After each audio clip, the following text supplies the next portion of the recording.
So good morning and welcome to the Bell presentation. So my name is Bruno Santin and I have been with Bell Product Support Light for more than 19 years. Prior to join Bell, I was with the Canadian Forces for more than 20 years. So today, during the presentation, I will go over the following topics: technical support, instructions for continued airworthiness, general information letters, work environment, operation safety notices, general information, the system. I will touch base on this, touch base on the 26, the 505, the 407, and the 429 model. There will be some maintenance tips and a conclusion and a question period at the end of this presentation. So what do we offer as far as technical support to our customers? So we offer mechanical, avionic, and structural repair support, and we do this either by phone or by email. So you could call us and tell us, what's going on with your aircraft, and then we will help you out, or you can send us an email and we will help you out. And we do this like 24/7. 365 days per year. And when we cannot resolve the issue either by phone or by email, we could do some on-site support, but this has to be requested by the customer. It's not us that will offer this, the customer will have to ask. Like if it's taking like a year to fix one thing, then sometimes we need to go there and understand what's going on to fix the issue. We had some cases with antennas that were not performing well, so we needed to add more insulation products. So as far as technical support, we have two locations for the commercial helicopters, one being Mirabel, Canada, and the other one in Singapore. The Singapore office will mainly help the customer over in Asia because we have a 12-hour difference, so they will help the customer over in Asia. And if you are calling us after 8 p.m., somebody from the Singapore office will pick up the phone. And we have our military and ex-military product support located in Fort Worth, Texas. So this is the product support engineering group for the light and intermediate group. We have the avionics. You can see the mechanical guys and the structural guys. This is the Singapore crew. And we have for each model that we have in production, we have a product lead. And for the models that are out of production, we also have a product lead. And their job is to do the interface between product support and engineering. This is the medium group support. So here you have the avionics, the mechanical, the structural guys, and we have product leads for in-production aircraft and out-of-production aircraft. Out-of-production aircraft will be like the 212, 204, 205s, the legacy model. To contact us, you can call us at 1-800-363-8023 or the 450-437-2862, or send us an email at productsupport@bellflight.com.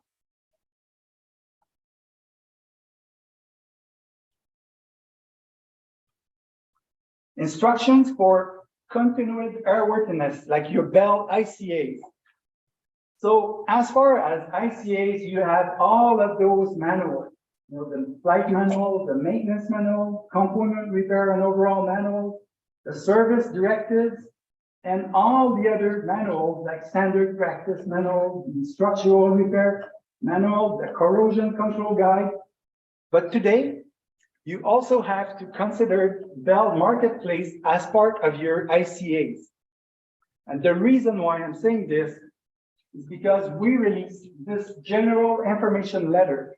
And in this letter, we're saying that the information that you're going to find in Marketplace would be the latest and greatest approved data, because it is easier for us to update Marketplace than to do a revision of the IPV. So The marketplace will have the latest and greatest information. Here we have an example where you have the Swash Plate and Support Assembly 125. It's not available. Just underneath, you're gonna find the alternate part number, the 129. And sometimes in the product notes, you will have additional information. Like here it says, this part has been replaced by part number 129. So marketplace will be part of your ICAs from now on, because it's faster to update marketplace than to do IPv revisions. And one day, the information from marketplace will find its way into the applicable IPVs. Work environment. Here we want to talk about safety within your work environment, because I don't think that's the subject that is very talked about, because in some cases, this hangar door was blown away by some strong winds, and it ended up on the aircraft or the helicopter. So you should have an inspection program for your hangar doors. You have to check the top of your hangar doors just to see if there's any corroded components or if you have any sign of breakage in the railing system or the supporting system. In this case, there was nobody that got hurt. This is we could have some high winds. You never know when, but they should be inspected. Your stands, your ladders, your maintenance equipment should be inspected frequently as well. Here in this video, this gentleman will be closing the door by hand.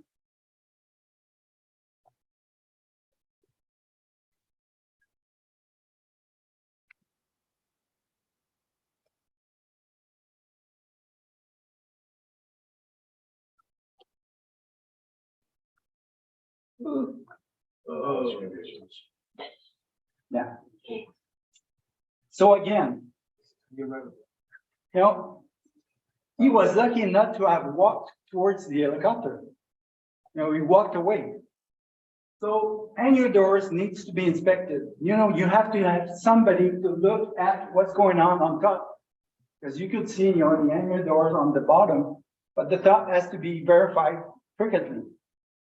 Because you could have an accident.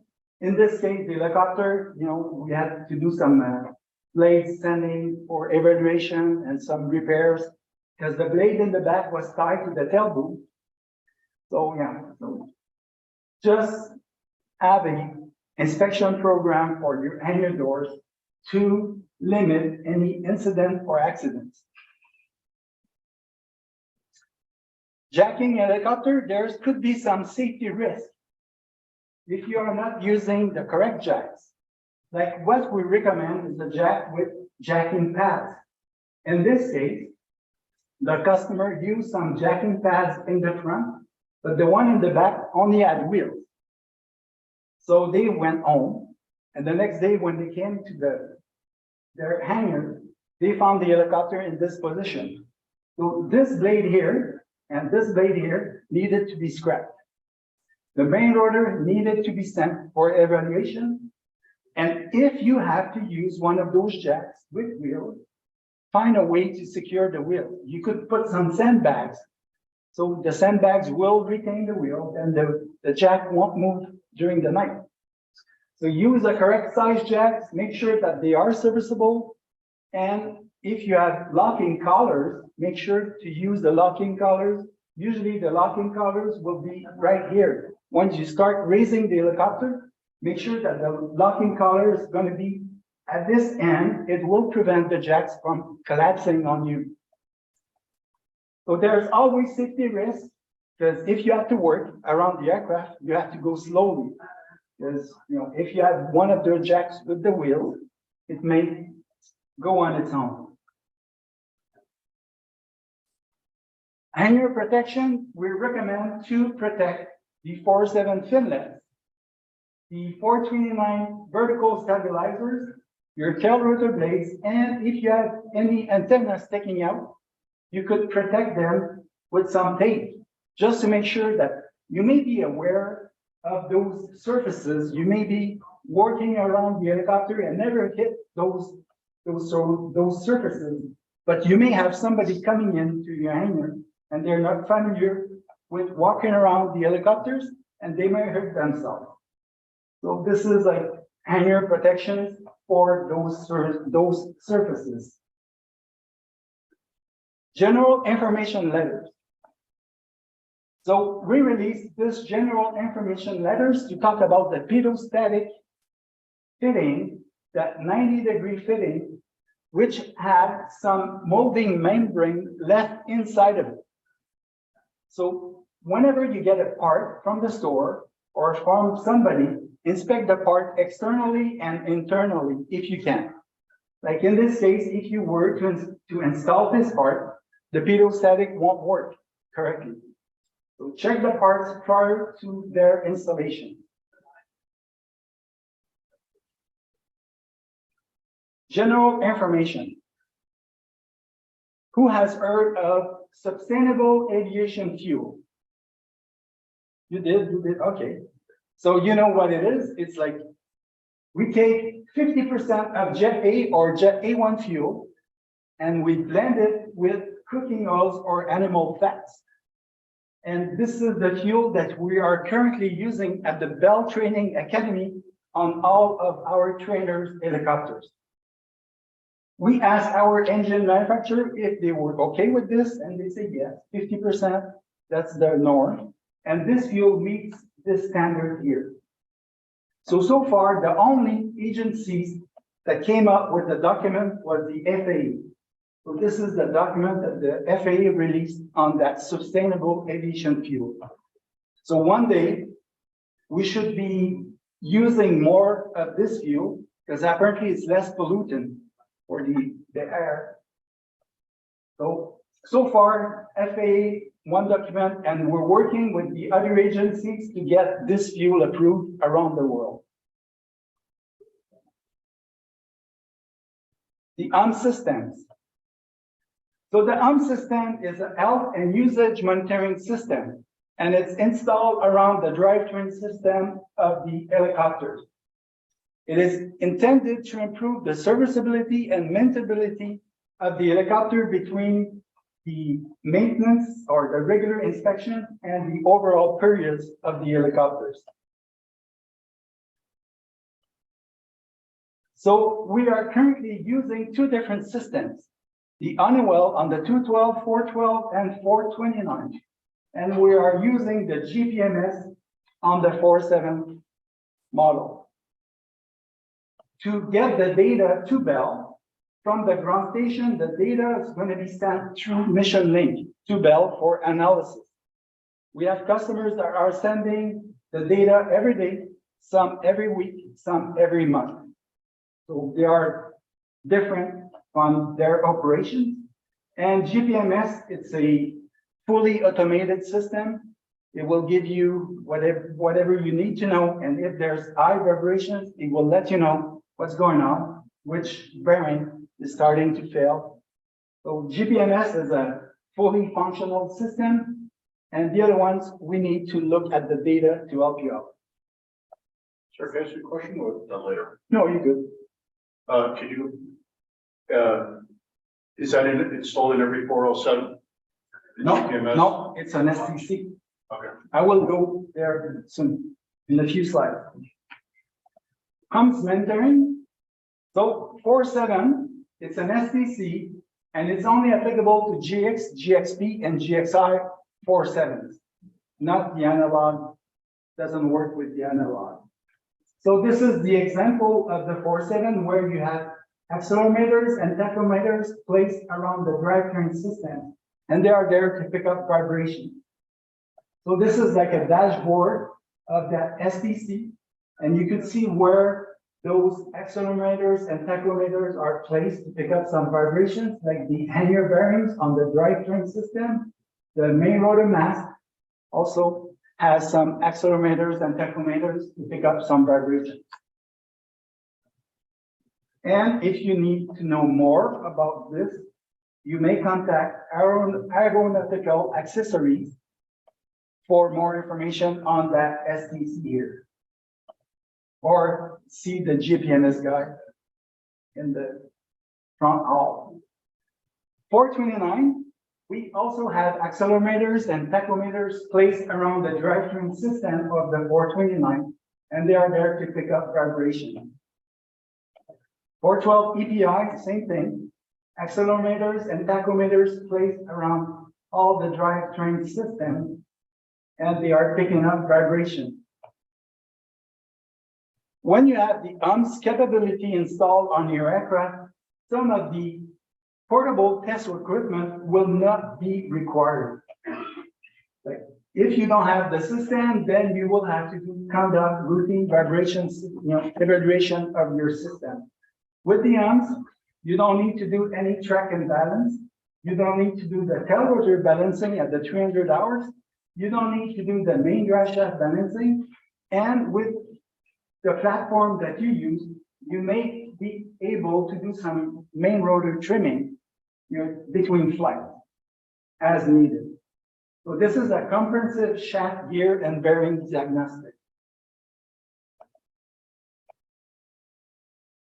So from the aircraft, you're gonna download the information stored inside the aircraft, and you're gonna either use a tablet or a USB stick. You're gonna put it into your, or add it into your ground station computer, and then send the information to Bell for analysis. We're gonna monitor your vibration. So here we're gonna look at one case study, how we could help out the customers with the system installed. So this aircraft was monitored for a 1-year period on the Tupper Rev. So here on the chart, you could see that the Tupper Rev were okay. And at some point, it started to increase, like the vibration level increased. So with the data that we had, we suggested to the customer to look at the 2 opposing blade leak lag dampers. So they looked at those 2 leak lag dampers, and they found that the leak lag dampers had debonded. So they were debonded, so they replaced those leak lag dampers, and the vibrations went back to our normal state. So with the data, we could help the customer focusing on what could be the part that is fading.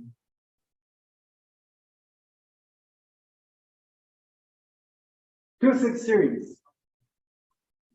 So we stopped manufacturing the 26 B3 in 2010. Out of the A, B, and B3, we built 5,162 of those aircraft. There's about 2,501 of those aircraft still active today in the field. And the item ship is serial number 220 with more than 38,000 of hours. 26 L4, we stopped manufacturing them in 2016. Out of the L, this L1, L3, and L4, we built 1,901 of those aircraft. There's 1,239 of those aircraft still active today in the field. And the item ship is 45,597 with more than 42,000 of hours. Those are large numbers, right? So 26 series alert service bulletin. So we released those alert service bulletin on 26 AD, the L, the 47, the 429, 427, and the 505. Sorry, this band is like hiding the information. So on the first release of those ESDs, what you needed to do was a one-time inspection of the insert on the pitch links, the lower inserts and the upper inserts, just to check if they were debonded or not. If they were not debonded, what you needed to do is to take a torque seal lacquer and do a stripe between the tubes and the insert. So if they become loose, if they debond, then you will be made aware that the insert has debonded. If you're not sure if the insert is debonded or not, send us an email and we will provide you with the proof load test that you could do locally just to check if they are debonded or not. And now this inspection will have to be done every 300 hours or 12 months, just to make sure that the inserts are not debonded.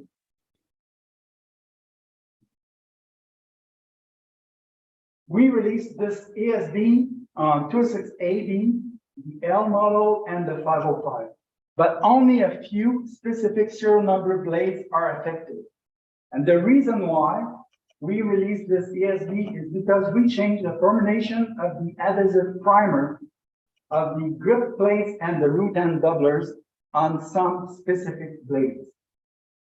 So the specific blades will have to be inspected with the 3X magnifying glass, and then you're gonna take a clean cloth rag and soak it with alcohol, and you're gonna rub the alcohol on top of the grip plates and the root end doublers and check for excessive bleed out between the grip plates and the root end doublers. And this inspection for the specific serial number blades will have to be done every 100 hours or 90 days on those blades. So far, I only saw one blade where I could see the grip plates debonding, and asked the customer if I could use this picture, but he never responded. Because it was easily seen that there was a debonding, and you could see the paint stretching between the grip plates, and so, but I don't have the picture. So the inspection will have to be done from station 15 down to 58, on top of the blade, the bottom of the blade, the trailing edge of the blades, and the leading edge of the blades. If you are seeing any voids or gaps, you may send the paint as per the ESB, and then you're going to use a filler gauge to see how far this filler gauge could be inserted into the gap or the void. And in the ESB, they're going to tell you if the blade is serviceable or not.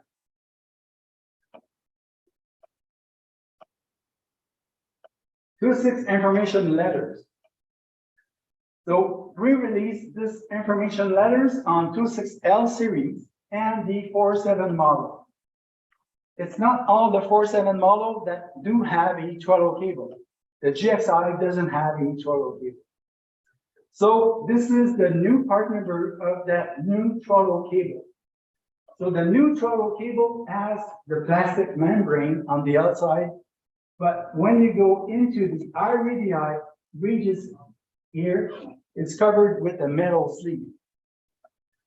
So what we find out, in some cases, the center race here was breaking. The center race is between the two ball guides. And here, the two ball guides sometimes will be breaking out. So if the pilot is coming back and telling you that the throttle cable is different, do not lubricate the cable. Replace the cable with this new cable, which is longer by 2 inches. And we believe that this is going to be the next good fix for the throttle cable. 505 aircraft. Okay, so we manufactured 406 of those 505 aircraft. There's about 401 of those aircraft active today. And the ITAM ship is 65083 with more than 3,000 of hours.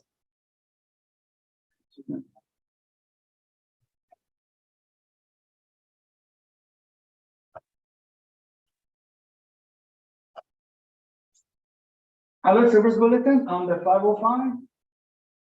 So we released this alert service bulletin here, talk about the forward fuel vent. This forward fuel vent needs to face forward. If it doesn't face forward, then you may have a fuel cell bladder collapsing. You may have higher fuel quantity indication or a delayed activation of the low fuel light. We also added into the pre-flight check for the pilots to check this forward vent, the location that it needs to face forward. And by facing forward, this will slightly pressurize the fuel vent system in forward flight. So whenever you have to work underneath the helicopter, make sure not to hit this forward vent or damage it. Make sure that it's always pointing forward.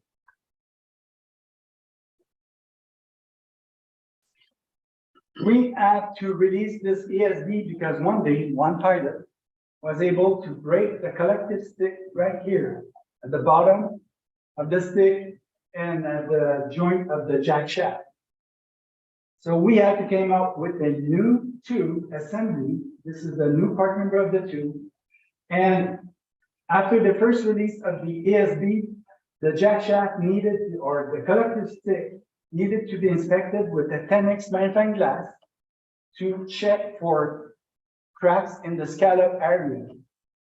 And if you were not sure if there was a crack or not, you needed to do an FBI inspection. So this is the scallop area of the collective stick. And this is where you're gonna slip the bolt that will retain the collective stick into the jack shaft. So this is an example of the crack that we have seen. Sometimes there was more than one crack. It could be two cracks on the scallop area. So this is the new tube assembly. So the manufacturer came up with a sleeve that are an internal doubler, which is bonded into that tube, and it's held by a rivet. So this will increase the strength of this tube.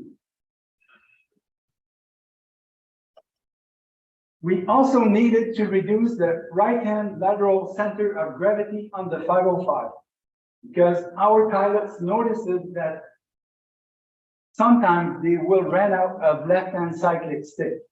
So we reduce the right-hand center of gravity on the 505 to allow more left-hand cyclic stick. There's a decal that was added on the console of the helicopter to alert the pilots not to overload the right-hand side, and the flight manual was also revised with that new limitation. We also released this alert service bulletin because somebody noticed that the cargo hook release cable was chafing on the air conditioning tubing, because both of those tubings are passing through the same area on the 505. So there was chafing between the two, and we worked with Paravian, and they came up with some additional clamping of their air conditioning tubing, so there will be no more chafing with the cargo hook release cable. 505 technical bulletins. So we released this technical bulletin on the 505 because the restraint assembly -109, those bearings were found turning inside the bore of that restraint. So we came up with new bearings. This is the new part number of the bearing. And when both bearings are replaced, then this will become a 115 steel modified restraint assembly. And the inspection would be going to 300 hours 1 year instead of the 50-hour and 1 year inspection. I don't know who works on 505, but even though with those new bearings, we still have issues where they are turning inside the board. So we're looking at the additional solutions to make sure that the bearings will be stayed properly, that they will not turn anymore inside the board. 505 improvements. So we came up with the pilot movable ballast kit on the 505. Because depending on the mission that the pilot has to do, he may have to remove weights from the back of the helicopter at the tailroom area and add it into the cabin area. So here you have two weights of 10 pounds and the tiny weight is 5 pounds. So the pilot, based on the specific mission that he has to do, will manage the center of gravity of the 505 by moving plates from one area to the other.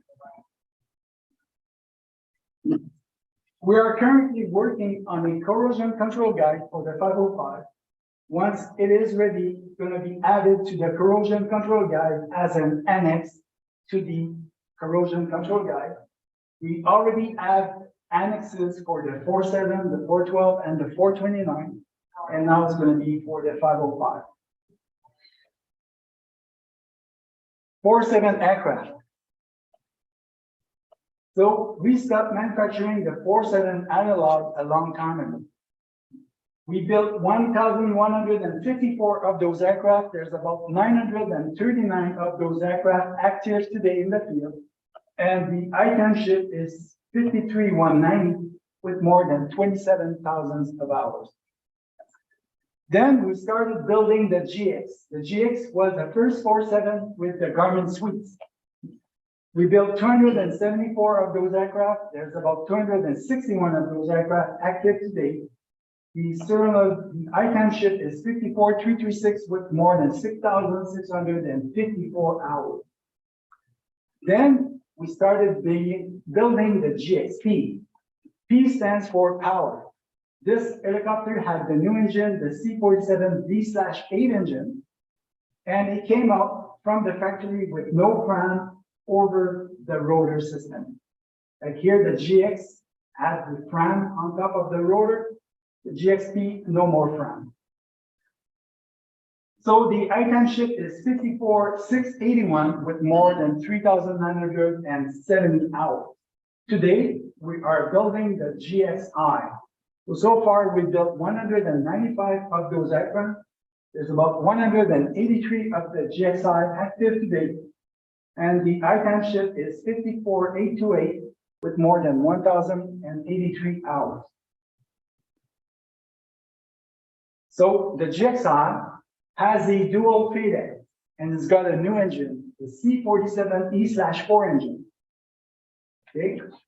We also have the new G1000 NXI avionics suites. So the displays for the pilot are crisper to their eyes and they are faster on the boot up. When you have light power, we turn faster. We do not have a Teleflex or a throttle cable anymore. We have a LVDT, linear variable differential transducer that will send signal to the FCU. Let's look at the right-hand side of the GXI. So there's no more airframe fuel filter on the GXI. We have a fuel-powered pump and unit on the left-hand side, and you could see the harnesses for the dual FADEC. On the left-hand side, you have the fuel metering unit and the fuel filter part of the engine. And we have a SOFA in lieu of the SIFA. So the SOFA is the scattered oil filter assembly part of the engine, instead of having the SIFA being an STC installed outside of the engine. And as you can see here, there's an extra pad or an extra generator if you have the autopilot system installed. 4-7 service alert bulletin. So we released this alert service bulletin for 4-7s that are equipped with the automatic flight control systems, because we needed to clarify the maintenance manual instruction for the pilot cyclic stick balance, as the instructions needed to be clarified. So after that, the maintenance manual is clarified, everything is okay. And if you have to remove the dual control or install the dual control, you will have to balance the cyclic stick, the pilot cyclic stick, as per the maintenance manual. Meaning that once you hook up the hydraulic cart and you move that cyclic stick in any direction, it has to remain stationary. Cannot drop. It has to remain there. So in order to do this, you may have to play with the lateral spring or adjust the lateral spring, the longitudinal spring, or the minimum cyclic friction. You may have to adjust those three items in order to have the cyclic stick balance per the maintenance manual. We released this alert service bulletin to introduce a new collective pitch transducer, the Dash 107. Who's working on 4-7s? No one? You do? Used to, but yeah. Okay. So in the past, we had the 103 CPT. And with the 103, we had some parameter oscillations, like the engine parameter oscillations, and we had some yaw changes in flight. So we came up with the 107 CPT, and now the 107 is doing the same thing as the 103. So we still have oscillations and sometimes yaw changes in flight. So right now we're working with a new manufacturer with a new CPT And so far, all of the testing that we have done is promising. Like, we're not saying any oscillations, any yaw changes, nothing. And the reason why we have those issues with this CPT, because in there, there's wiper harm. And if your collective stick is always in the same position, then the wiper harm will create a wear step. And once the wear step is around the wiper harms, this is when you have engine oscillations and yaw changes. So with the new CPT, so far, all the testing that we have done seems to be correct. And once it's going to be ready, we're going to release a new ASB to introduce that new CPT for the 473. We also introduced this new inspection on the tail boom area, just underneath the left-hand stabilizers. So in this area, the station 120.75, we believe that one day you may see a crack in this area. And the crack will be coming from a fastener hole or nut plate inside the tail boom. So we already added the inspection into chapter 4 of the maintenance manual. So you will have to do a detailed visual inspections to this area every 100 hours or 300 hours based on your scheduled maintenance for the specific 47. Some needs to be done at 100 hours, some at 300 hours. We also released this ASB because the fuel system standpipe, the -103, was mismanufactured in some cases. So on the weld joints, you could have some sharp edges, and those sharp edges will damage your fuel system wiring. So you needed to check the system wiring for damage. Like, if you have any damage, you may have some erratic fuel quantity indications. And if you have any of those sharp edges, they could be removed by deburring the area or by sanding those sharp edges locally to remove any sharpness to the joint of the standpipe -103.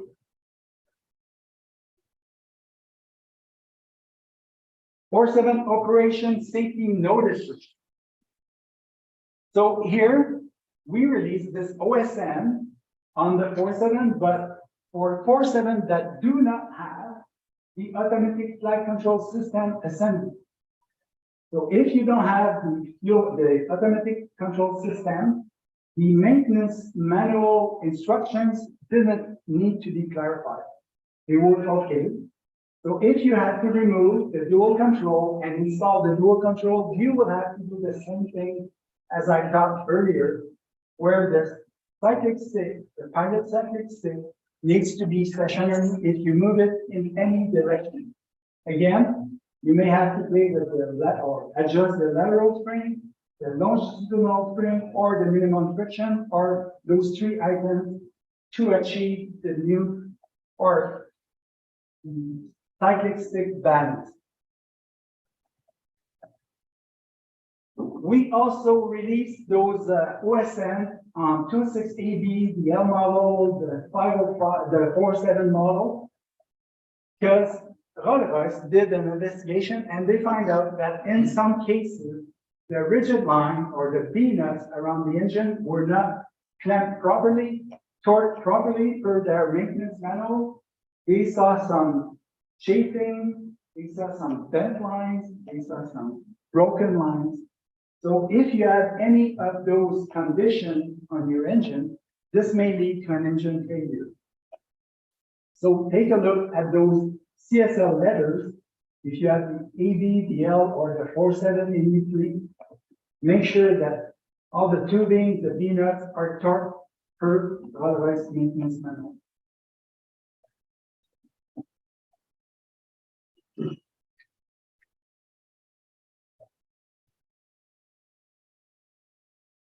Four-seven technical bulletins. So we're moving away from ALAN 1211. So we have a new fire extinguisher for the 4-7 And this is the technical bulletin to introduce that new fire extinguisher. It is quite bigger than the previous one. It's got auto carbon clean agents. So this new fire extinguisher is going to be placed between the cyclic stick and the feet of the fire in this direction. And it's got a gauge, so you could monitor its pressure. And it's quite bigger than the previous one. 429 aircraft. So far, we have built more than 458 of 429 aircraft. There's about 410 of those aircraft active today in the field. And the ITAM ship is 57031 with more than 6,600 hours. Alert service bulletin for the 429. So we released this alert service bulletin because one customer found one tube with some corrosion in this area. This is a aluminum tube, and we believe that this is a stress corrosion cracking in the swage portion of that tube. So this is the swash tape input tubes. You have 2 of them per aircraft. So they will need to be inspected every 12 months. And if you are finding any tubes in this condition, you need to know. We would like to receive a picture with the serial number and the part number of the tube that was found. So we could understand if there's more than just one tube with this condition in the field. Technical bulletins for the 429s. So some customers were able to smell fuel inside the cabin of the 429. So we had to relocate the fuel vent on top of the 429. It used to be on the left-hand side of the aircraft. Now it's going to be moved to the right-hand side of the aircraft with this technical bulletin. So we believe that being on the right-hand side of the aircraft, there will be no more fuel smell inside the cabin area of the 429 model. We also have a new fire extinguisher. It is the same as the 47. So we have a dial gauge, and in this one, we're not going to put any more litmus water on the can assembly. So we go with the auto carbon clean agents in lieu of the ALEN 1211, and this is for the protection of the earth. Because ALEN is going to destroy all of the oxygen that you have inside your cabin. We released this technical bulletin because we believe that in some cases, some 429 came out of the production line with those 2 decals missing. And the decals are saying that this is a static electrical protection part and is required for flight. That your forward firewall needs to be installed to go in flight. And this is the firewall just in front of the transmission. So check if those decals are missing. If they are missing, then install them per the technical bulletin on top here. 429 information letters. So we released this information letter to talk about the main rotor blade ground straps. So this is a picture where the ground strap is well installed on the leading edge of the blade. On this first picture, the ground strap has departed, debonded. So if you have something like this, the blade will have to be removed and sent to a notarized blade repair facility. So where we can rebond the ground straps on the leading edge of the blade. If the ground strap is partially debonded, send us an email. We will provide you with the repair procedure to rebond this ground strap on the leading edge of the blade. And if the compression block is debonded or partially debonded, send us an email. We will provide you with the repair procedure to rebond this compression block. Maintenance tips. Okay, so this is not the way to remove a potted insert. Do not use a blowtorch and some fine devices to remove potted insert. The instructions are part of the structural repair manual. And if you're not sure, send us an email prior to do anything like this. We will guide you where the information can be found. So the information is in chapter 3, paragraph 3-2-13. So you're gonna use a router and then you're gonna route the inserts. And we have a caution note that says do not eat the skin. Because if you overeat the skin during the drilling operation, then the skin may be gone from the core. So the previous picture was not a good way to remove any part of the insert. Bearing replacements, you may find the information on bearing replacement into the standard practice manual, chapter 9. This is where you're gonna find the information to remove and replace bearings. But in some cases, the bearings are not replaceable. Like on this picture here, those bearings are not replaceable. So sometimes we use a sleeve, like this is a tail rotor blade. This is the bearing of the tail rotor blade, and we're gonna use a sleeve to hold the bearing to the part. So the sleeve is gonna be staked on both sides, and this will hold the bearing to the part. Sometimes we use pre-groove bearings. Like here, we have a 4-7 yoke assembly where the bearing is pre-grooved. Then it's going to be staked on both sides, and this will help the bearing to the yoke assembly. Current material stake bearings are not replaceable. So I'm going to tell you why those are not replaceable. It's because we're going to take the parent material of that link, and we're going to deform the parent material of that link to hold the bearing in place here and here. So if you were, let's say, to cut the lid around this bearing, you will have no longer parent material to re-secure a bearing into that link assembly. So this is why some bearings are not replaceable, because we use the parent material of the part to secure the bearing into the part.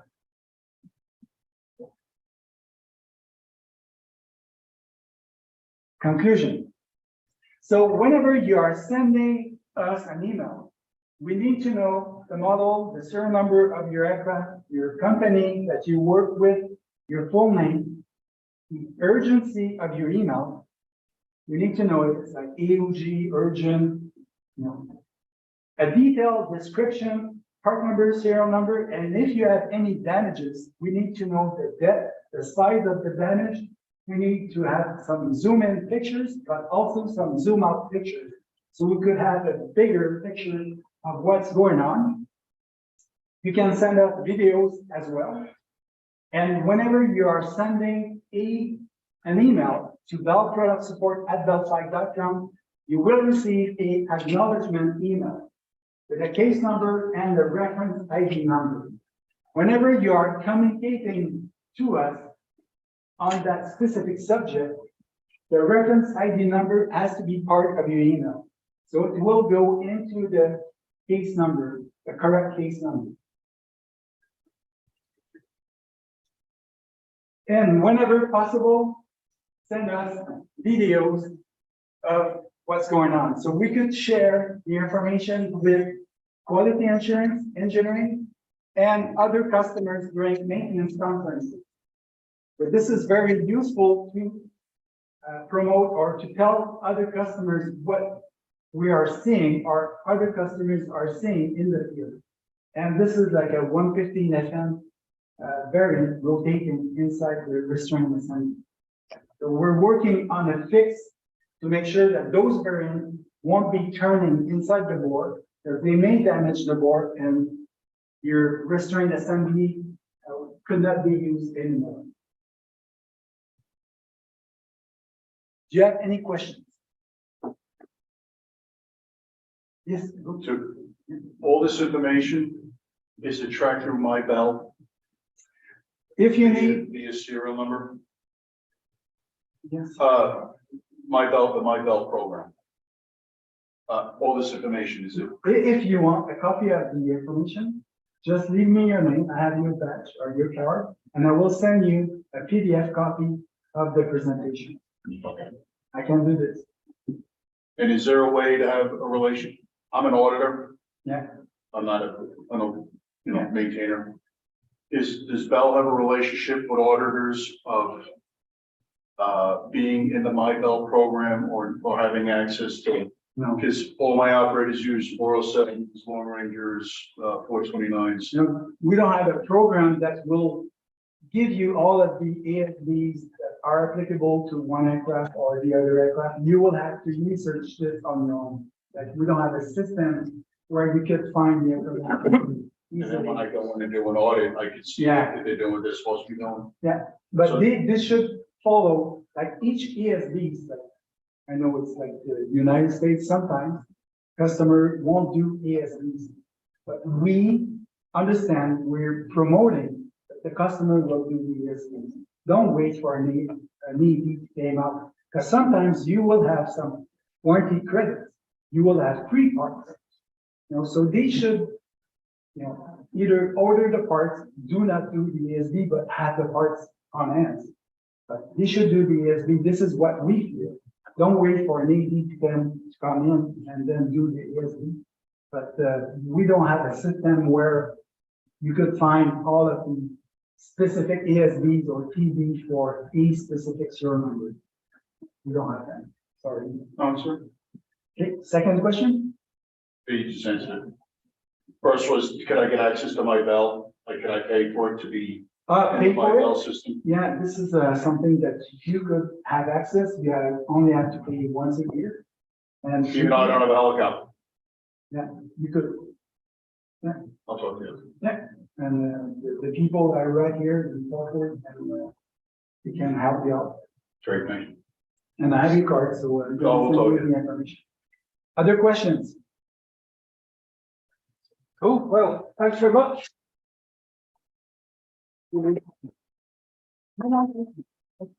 Still have like 10 minutes to go. Do you have service centers throughout the US or just? Yeah, we do. We have like Arrow Aviations in Louisiana, the name, like I don't know all the names of the service center that. Do we have any We questions have on one in the Indiana. chat? Bell Tiny Flats in Tennessee and others. But the names is, now it could be found on I will show you on the Bell website. Did you allow visitors or off-site auditors to come in and do walkarounds and walk through? This is something that you have to ask the owner of the CSF. Yeah, I get a list of Cool. CSFs. My. Their support. Great, thank you. Okay, so we'll take a break now and start. I think your watch is definitely 10 minutes slow because my phone and my computer. I also started a tell us little 10:01. late too, but They know. 10:01, so you're. So I met the 55. So you Yeah. did the perfect Yeah. time. You just, your watch, I just hate to say, when we say we'll start again at 10:15, you'd be 10 minutes late if you were. you're good. So Yeah. thanks for being part of this Bell presentation. Thank you. Thank you. Okay, we'll see you in 15 minutes for the next set. You're all set. Have you got the presentation loaded? Oh, there we go. Oh, hi. Your presentation. Thank you. Yeah. Just give I me, love pieces of it for school. Yeah. so. Oh, yes. I don't have a card, but I can give you my. I will take your notes and your information. Yeah. No, it's okay. In fact, with the small audience, it's better because it's. Yes, They're yours. Yeah. thank you. Gonna go to my bag. Put it on the screen. No, I'm Certain. this is- That way then you can use the clicker. That's fine. Yeah, That absolutely. was gonna happen. Where. Say what? I don't think so. I focus mine a little bit more on savings, for this presentation. And the other ones are. Oh. It's very easy. You hit the whole product. Thank you. This one? There you go. Good. That one looked pretty. Is it, that's right. That's it. Okay,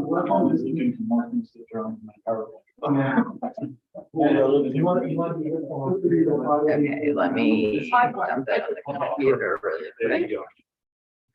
And I have.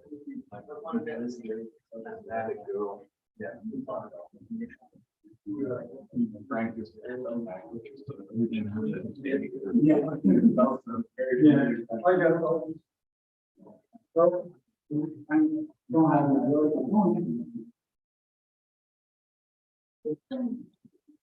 I will give you. Yes. One of them.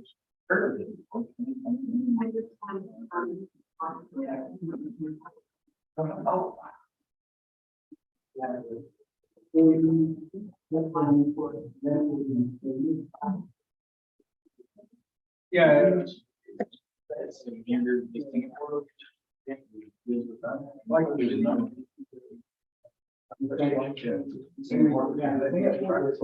Eddie Schultz, how you making that? Yeah, we'll copy over. Yeah, there we go.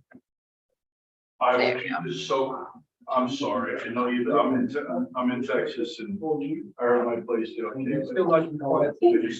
And then we will delete it right after. Good. Mouses.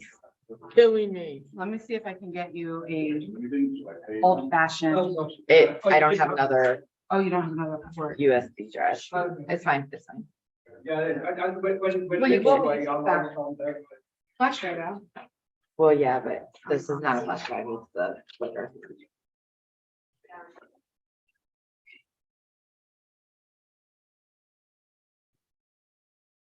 Okay.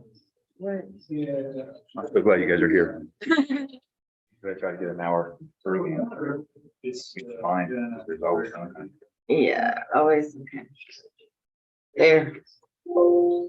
And if you look at the text, I Okay. sent you a picture. They just. Yeah, go ahead. The mouse is just, it's like moving. No. South Florida. Yeah.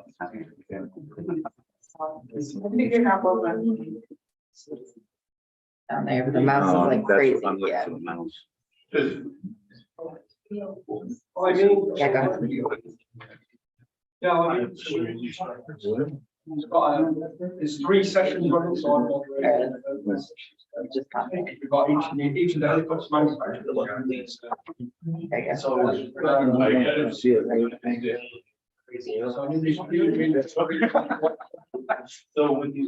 But I need to share the screen for the people that are. No, no, no, you're totally fine. Oh, now the mouse is behaving now. Okay, we'll get you right back up. Okay, I have.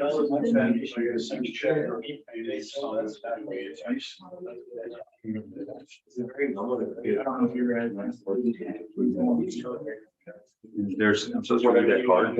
Right? Yeah. Okay.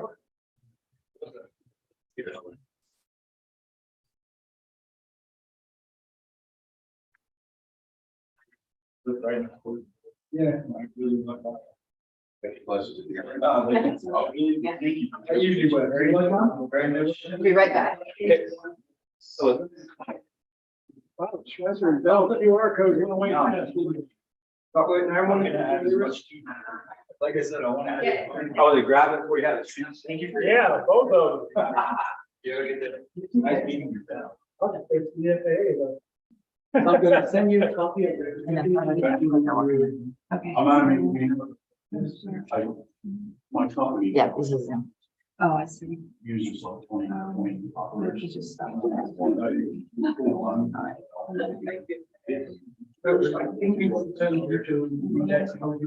right, just maintenance. Oh my gosh. I know, M-A-I-N M-A-I-N. T-E-N T-E-N. A-N-C-E. Yeah, is that look right? There's no. Okay, so then Share. On the website, it finds That. different success. And then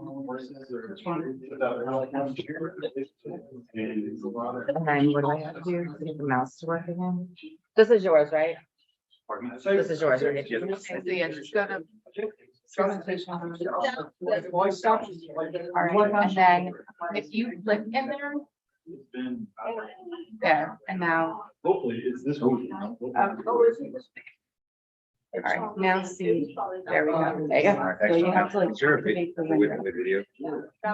Um, I have one video that I know. I can walk over. is it embedded? Okay, so it's good. You want to go to that slide and do see real quick? I'll come sit in here and do that. Sit at the computer. You go on at 10:15, so I'll be back in like 5 minutes. Thanks, you guys. You're very welcome. So the Q and A is gonna be at 2.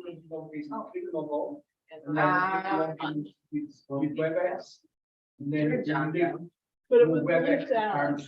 Because I. You do not hear from me at 2 o'clock. If not, if it's different, I will let you know. Yeah, we'll be back.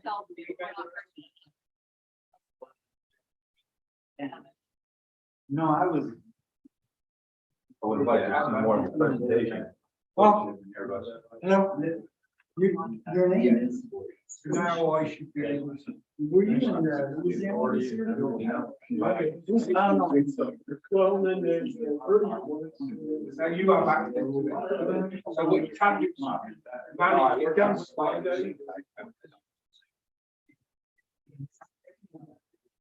Then. Speaking of WebEx.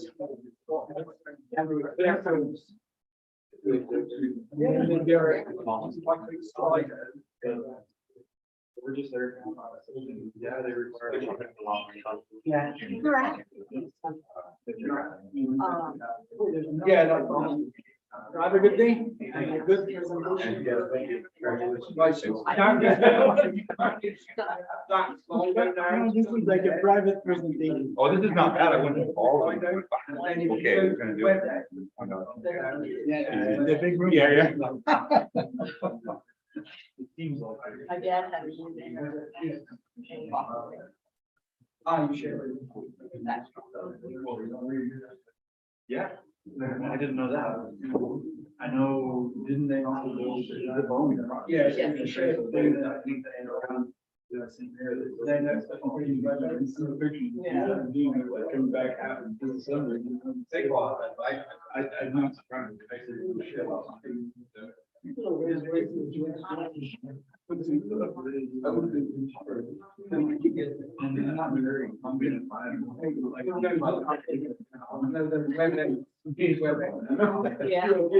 Want to go have fun. My husband was seeing and everything was pointed. Yeah. Yeah. One which is your kind of home screen. and one which is- I was actually. Where you've got the WebEx symbol on the right.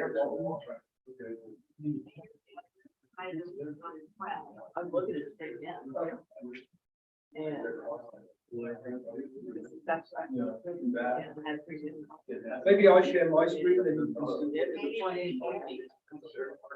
can. So I was, that's what I share mine. When you share, That allowed me to get. it removes the option, so you can't share. with WebEx. So maybe monitor, if you, so on the bottom right, where that. My head, which is so complicated. Click on apps and then in the window, it comes Slido. Then you should see in that list that then. The why, the swim gear, you know, picture. Yeah. Yeah. Yeah, but that's in Slido, It just got. whereas Later, when I you did all that. activate Slido that's embedded in the WebEx. I think it really. So then- did. Like that. Oh, no. Lots of more. I don't play back. I looked at my husband. The bird balls actually. So yeah, stop sharing, because I can't see.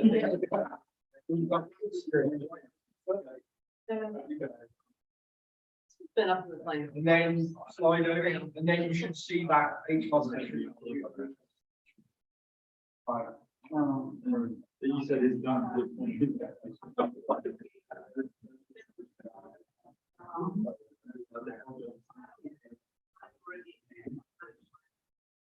Did you get it? No, my dad. We go. Just fresh there, but. The reincarnation. The reincarnation there. That's also there from the dead.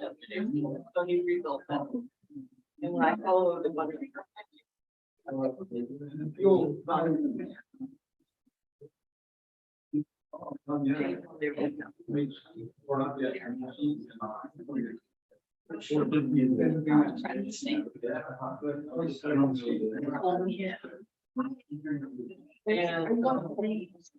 And not as cool as Jessica. All right, well. Yeah. And we might be. Yeah. Yeah. We might have to And actually. then he was kind of getting out there. Go out. So he wanted to exercise. That was the one I went on. No, he sold that one off. Oh, okay. And wanted down. he wanted to downsize, so he sold that. And. Yeah. Yeah, yeah. And so, and then he kind of. He sold everything.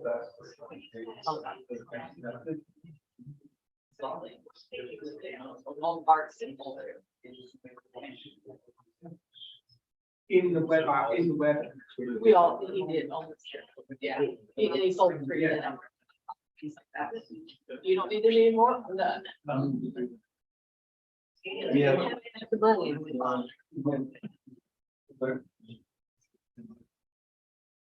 yes, when you go web back to the web too.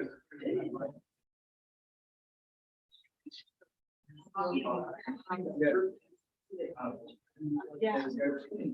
Then you need to manage the side in the web version. And WebEx, I think my. side of the web. Good morning. Morning, how are you? Eddie Schultz, of course, yeah. Nice to meet you.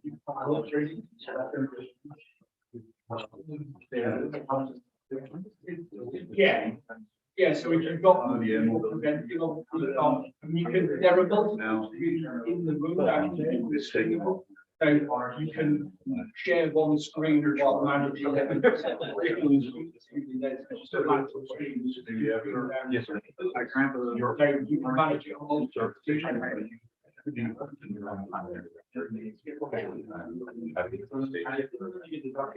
Less a month, all I had now.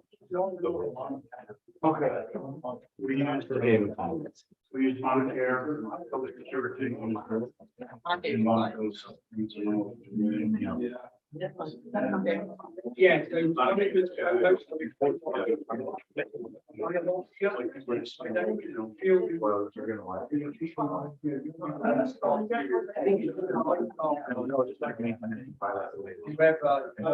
don't have any. The very next one. You ever start? There's no, there's people here. We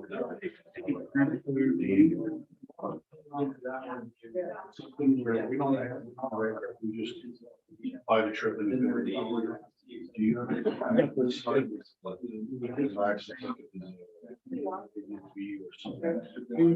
You really talk about. I think so. I want to ask you any questions. Yes, sir. Bearcat, Thank you. Yes, sir. Not the.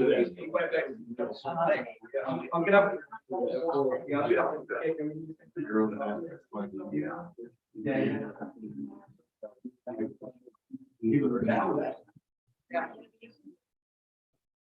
I'm gonna step out real quick right after you start, but I'll be right back. Okay, so. As soon as he's done. Okay. Yeah, okay, no worries, will do. Okay, is, do you need any help with care? Well, she's seen the movies. Tommy Lee Jones, funnies. I've seen Ray Hart. You're right. Never seen all of that. Come an IT help desk for somebody else's conference back in Germany. I will go tell people that. Okay.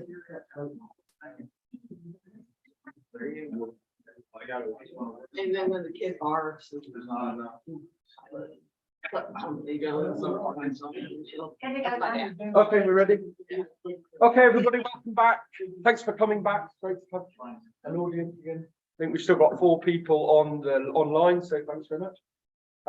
So for the next presentation, we have Corey Shippen from Airbus Helicopter. Sorry, mind blank. No problem. So yeah, I'll hand straight over to you, Corey. Okay, very good. Okay, I've been asked to read this. Okay, please scan the QR code on the entry door upon entering and exiting to obtain any FAA, IA wings or AMT credits offered for this presentation. Thank you. Okay. Thanks so much. Sure. So my name is Corey Shippen. Airbus Helicopters started on AS350. You see in this picture here in 1994 in Hawaii doing tour operations. Moved to Las Vegas in 1999. More of the same air tour operations to the Grand Canyon. Went to Iraq in 2004 to 2005. Started in technical support at Airbus in 2006. In Grand Prairie, Texas, and that's where I'm still at. So I'm 16, 17 years, something like that here. The presentation here is going to be mainly on the 350. That's what it started with. We have a lot of them out in the marketplace. Okay. There's not a lot of fluff and filler in this presentation. It's going to be, we're going to get right into it. Okay. So here we go. All right. AS350 cockpit. You can have the single pilot or the 2 pilot configuration. This has got the dual controls in it. You can see that the right-hand side is fixed. That's the normal configuration. Pilots on the right-hand side.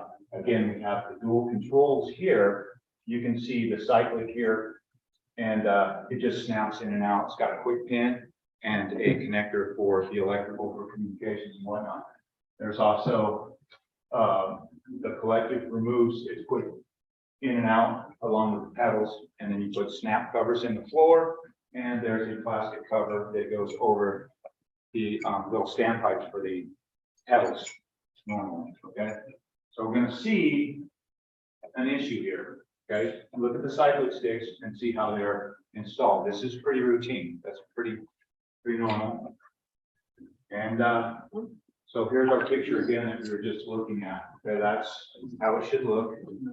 And this is not how it should look.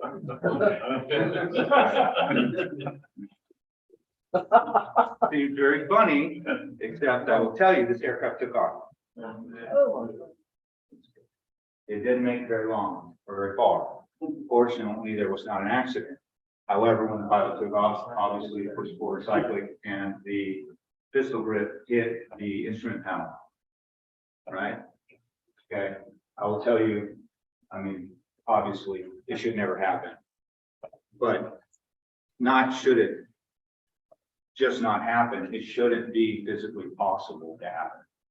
Okay. So we look at this and we get a laugh, but how many steps were missed in this, right? You have a mechanical installation that clearly wasn't right. Then you have the installer that did this, that didn't notice it, right? If we were to do an operational test of this column, right, in the headset, we probably would have noticed that we can't push the button except with our thumb, right, and not our finger. Then you have a pilot who, all right, obvious.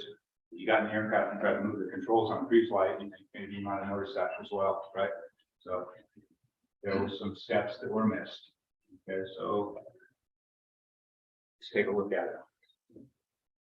Okay, obviously, we knew that this was a problem. This is, you know, when I started, it was Air Special, then it was Eurocopter, and now it's Airbus, right? But we put out a mandatory service bulletin in 1989, right? It was gonna make sure that that couldn't happen. When we look at this, and this corresponds to modifications. Now, in our publications, be it aircraft maintenance manual or service bulletins, you'll see this a lot. AMS. Well, what does AMS stand for? It's the Aircraft Modification Standard. That is a number that's associated to a modification or a change. It could be a product improvement. It could be a safety item. Okay, so we have 2 AMSs that are attached to this service bulletin. And the description of the 2 modifications, again, this is in that same service bulletin, it was 67.15. We cut full proofing notch in the co-pilot's cyclic stick base. And we're gonna see a picture of that in a little bit. And then we also put a full proofing rivet. And you're gonna see that that will not allow you to install it in any direction except the right. Well, actually, there's only 2 ways it can go in anyway, because there's a pin that's drilled through it. So you could do it 180 degrees out, or you could do it correctly. But after you do the modification for the service bulletin, there's only one way that we can install it. And so this is what we're talking about. We're talking about, here's the boot, right? Keep stuff out of the flight control. It has some snaps that go on the floor. That's pretty standard. We pop that up, and there's the rivet that's in the cyclic stick itself. And the receptacle, the receiver that goes to, is notched out. Now, there's only one way that can go in. If you try to put it in any other way, the rivet will hit, it will not go deep enough, and you cannot get that pin in. All right. So what happened that they were able to put that in wrong? This pedestal here is an STC. And when you use that STC pedestal, they ask you to use the STC stick as well. The reason for that is with a standard stick, it will, I don't know, it's dimensionally is different than the TC or factory pedestal, and it can pinch the pilot's leg. So they change the angle of the stick on the STC stick. It's different. That therein lies part of the problem. It was an STC, so there was some misunderstandings, let's say, of the STC versus TC. You know, this is something I can tell you. It's not super common, but it's not super rare either. People don't follow the instructions of either the factory TC installation or an STC. I get calls all the time. I'm looking, I can't find the part for my air conditioner. Okay, what kind of air conditioning do you have? You get out of our book and go to the instructions, you need airworthiness, or that vendor's manual, because it's not factory and you shouldn't be doing that, right? Well, here we go. Okay, I did contact the STC holder and discussed it with them. And they also, just so you know, they also have a foolproofing on the STC. But again, some steps were missed in this process, obviously. Okay, this is under the floor. This is a compensating spring for the collective. We talked about that you could have a single or dual hydraulic, or sorry, single or dual controls. All right. This compensates for the weight of the controls. All right, so the pilot's not fatigued. When we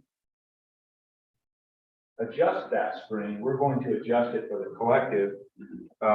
We'll take our flight controls loose and pull with a spring scale to make sure that the collective takes as much force to come up as it does down, and then we're balanced, right? That way we're not fatiguing the pilot, and he doesn't have to put a bunch of friction down and try to keep the controls where he'd like to have them. And it's underneath the floor. You can wind it this way. It wants to lift the collective up more easily, right? Now I'll tell you, you need to be careful down there because that spring's under a lot of pressure. So you want to be careful with your fingers. You work with that. Okay. Again. Adjustment. All right. Older aircraft. These are flight control tubes. on the older 350s, they had these riveted type fasteners, okay? So if you need to take out a flight control and replace it or do work for a repair, when you go back in, you will go back in with nuts and bolts, which are how all of our modern aircraft are on the 350s. Much easier than these. I can tell you there's a couple different ways to remove them. None of them, in my opinion, are really super fast. Not like putting a wrench on and taking a cover pin out, right? So you have to usually cut that lock off and remove that, being careful not to make any of the controls when you're doing it. I have seen where, just so you know, we have a fairly major inspection at the 12-year inspection.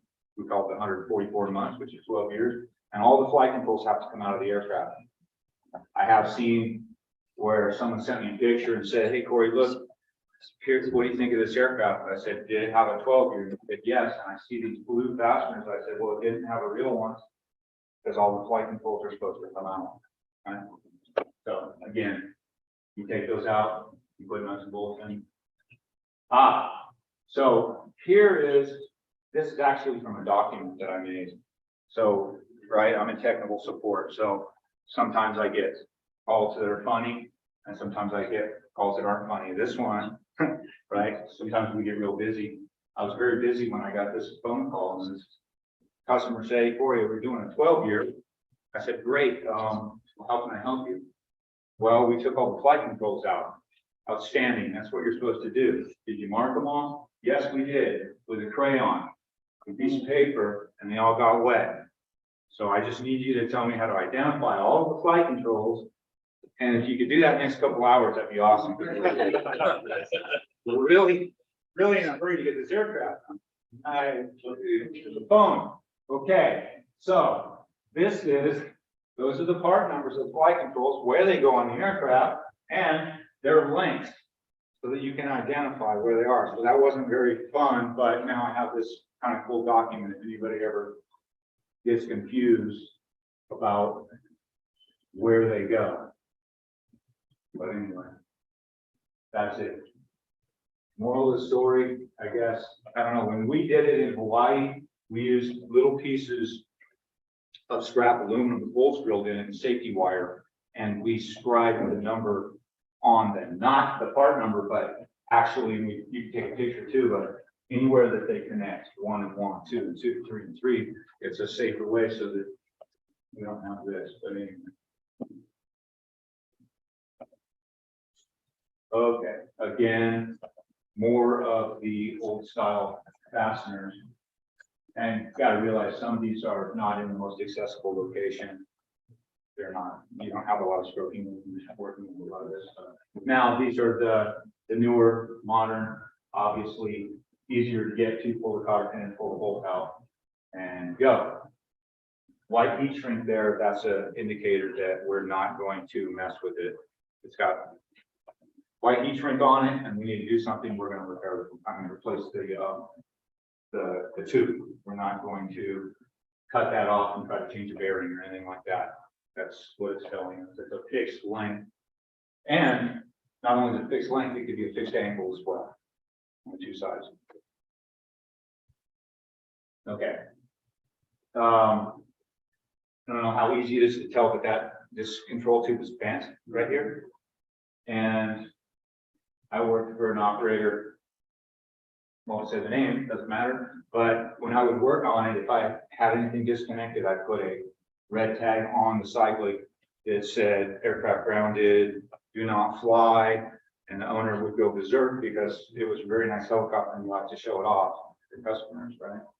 But the reason why this is bent is because somebody had the other end of the control tube unhooked. Somebody got in the aircraft not knowing it was unhooked and moved the controls.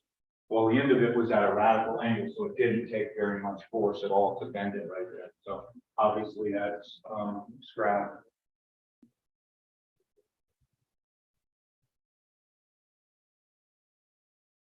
Okay. All right, so I'm trying to remember why I have a picture transmission. Okay, there's several things that we're going to talk about. Okay, so I can tell right away that this is a dual control or dual hydraulic aircraft. upper and lower systems, right? We have our, suspension bars. Oh, I can't see the top of the thing. Okay. Anyway, we have our suspension bars. We're going to talk about that. We're also going to talk about how it is possible to mess up the lines on the dual hydraulic aircraft. Again, we have upper and lower systems, right? So it's safer. But we're going to see that it's possible. That it is possible. As you can see, these are daisy chained, right? So all these hydraulic lines, that's the upper system, there's a lower system. Upper system goes to the upper system. But we're also going to see that it's possible for somebody to go hook the upper system to the lower system. And so if you have one failure, you could fail both systems. Oh, there it is. That's why I did it. Okay. Here is the illustration of that. Upper hydraulic system hooked to the lower hydraulic system. So if we, let's say we had a leak at one of the lines, right, we're leaking out all of our fluid, we could lose the fluid out of those systems.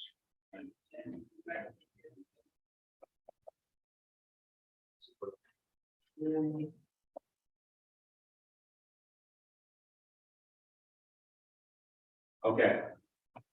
I'm gonna spend a little bit of time on the filter, hydraulic filters, the history of it. When I started on the aircraft, this is what we had, all right? 25 micron filtration rate, no shimming of the filter because we didn't need it. We're going to talk about that. And there was no clogging indicator. Clogging indicator is a big one. We're going to see the newer manifold and filter assembly in the block has a clogging indicator, right?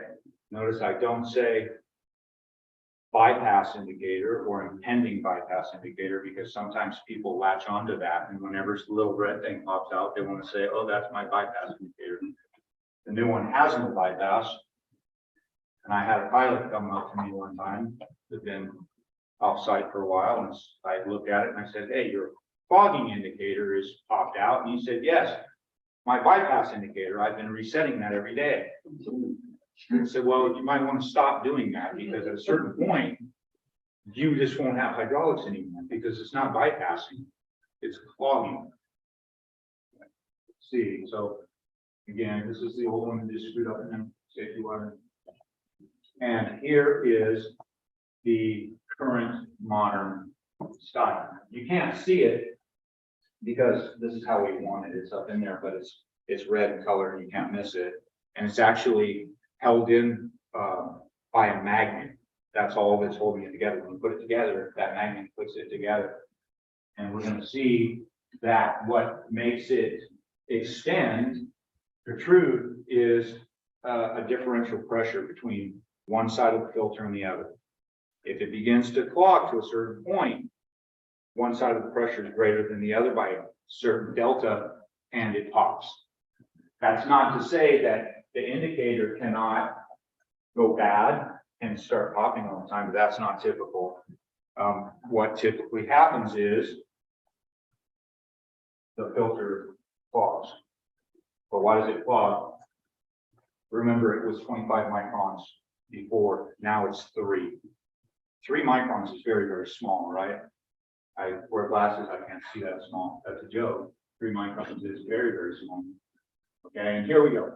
So here's the cutaway, if you will. We have the 2 different sides of the filter here, outside and inside, right? And then we have our red indicator right here, and measures the delta and then pops out. The only thing that's not shown, really, that's kind of significant here, and we're going to see that in the upcoming slides, is now this would go back to when I first noticed this, right? So I'm working on an aircraft on 350. I'm in Las Vegas and I'm changing the hydraulic filter and I unscrew the bowl. There's a hole down there. Safety. I unscrew it, it's laying on the deck. I go and I put in the new filter and I screw it back down. I look down at the deck and there's this little shiny thing on the transmission deck. I go, well, good grief, what is that and where did it come from? Right? I don't know where it is. What it was is that the first iteration of this,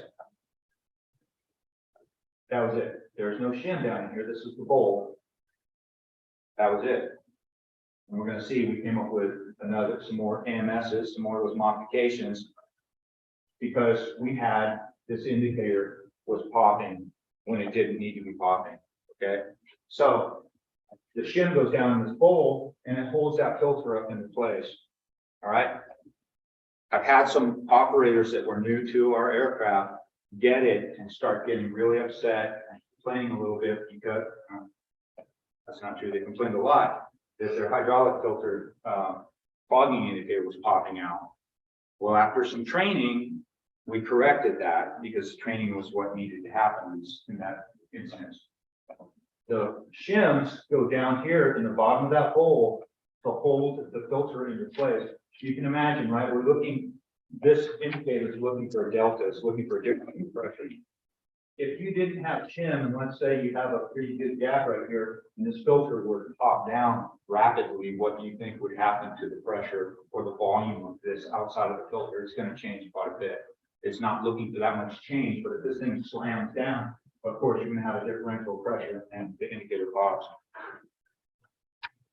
Okay, so here we go. More of those MSs or mods, right?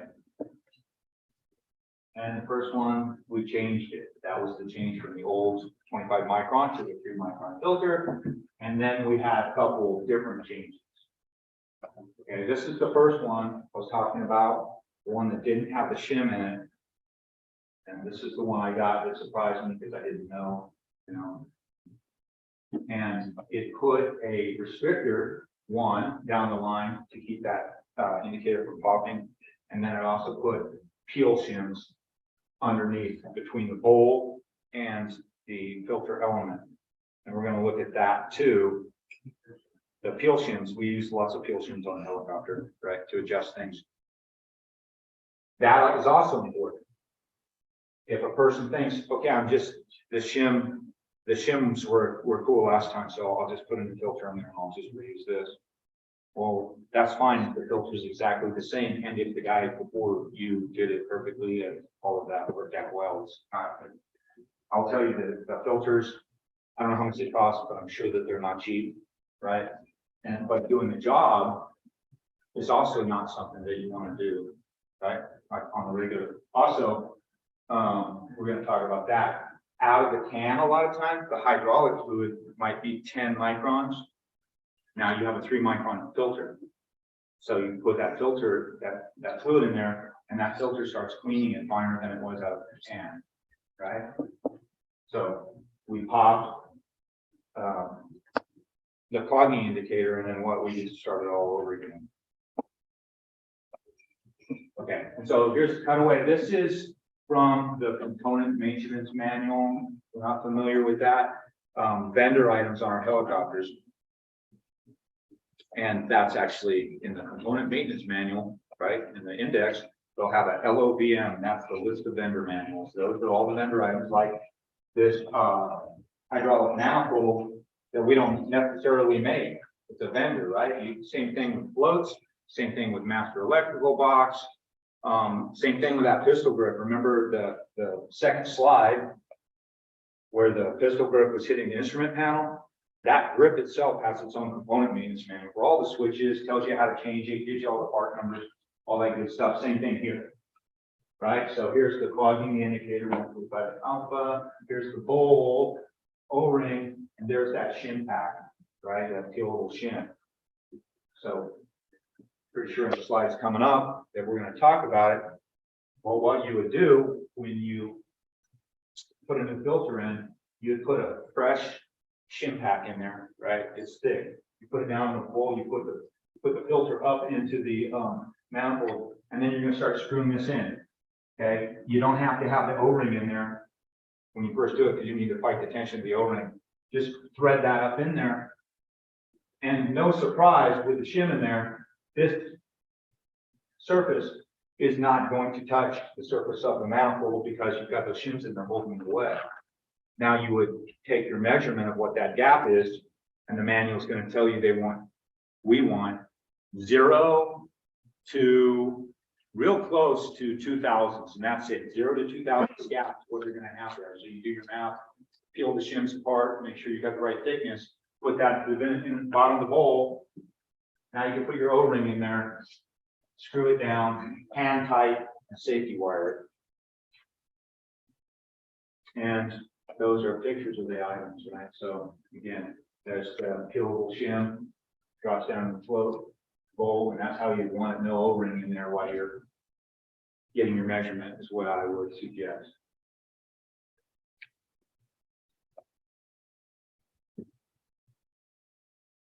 Okay, and here it is here. I've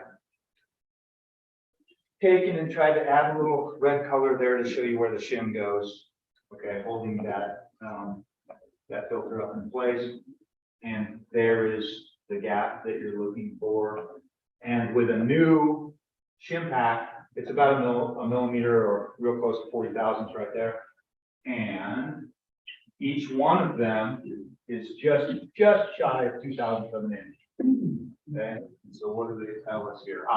Adjust the field shim, that's the one underneath the filter unit, to obtain this clearance, right? So it's 0 plus thickness of one shim, you can have almost 2,000, so 0 to 2,000, right? That's the gap.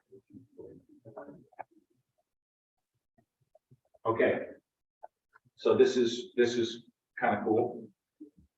Just so you know, right? If you had you have had your filter in there for some X amount of hours, certain 100 hours or something, 300, let's say 400, 500, whatever the case, and your aircraft was sitting out on the ramp and it's cold.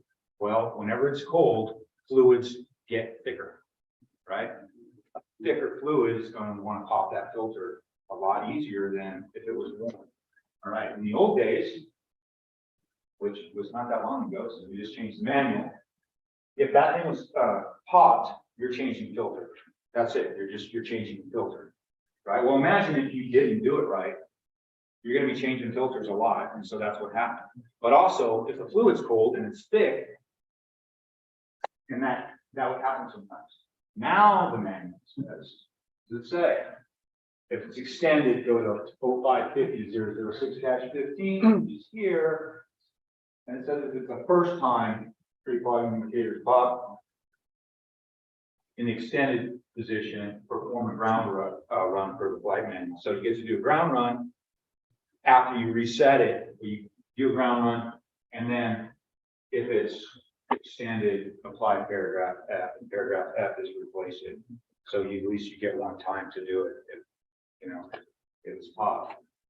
And if you were in the middle of nowhere, you didn't have a mechanic, that would probably be pretty cool. Okay. This is from our training hangar. Yes, sir. I'm sorry. I came in about 30 seconds late, so if you went over this, I apologize. I had to use. That's okay. Why, can you tell us, because for all the years I was in the Army, we had called them bypass indicators, and they actually bypassed. Yes, sir. We did discuss Imagine it that. was for the type of environments we're in that we may not always be able to get the products to. What was our reason for going away from bypassing and just going to clogging indicator? Well, on the helicopter, we do have plenty of bypass. Just not this. This item does not have a bypass. It has a clogging indicator. Why, I don't know. It's a vendor item. Maybe that's something that fit the bill.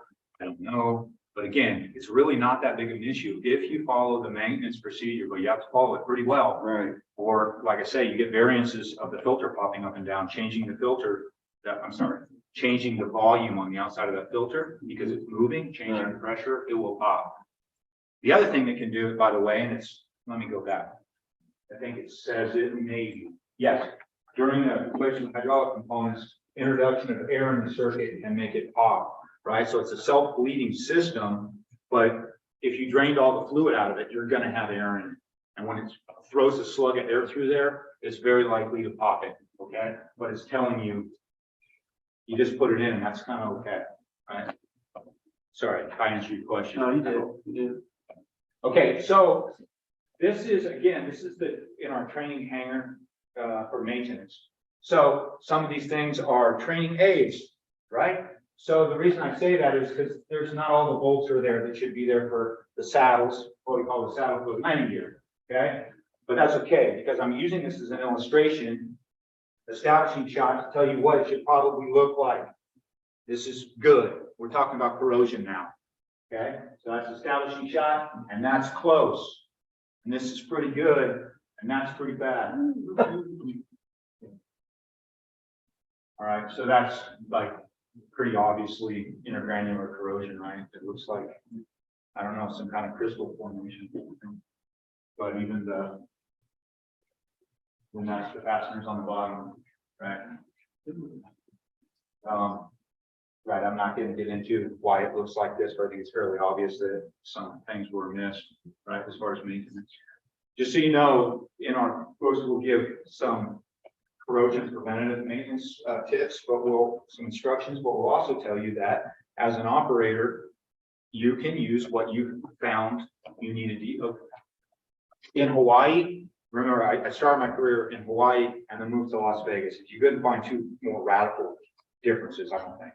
So what we did in Hawaii, you would cover things. You'd use black bear, you would use anti-corrosive. If you did that in the desert, it would have every granule of sand on your helicopter, right? So it would be different. Well, we knew that, but like this is not, right? That gets expensive and it gets, you know, it's obviously not safe, but also gets very expensive very fast. If you didn't know how to take care of a gearbox, the first time you send it in for overhaul, you're buying new cases and the boss isn't very happy.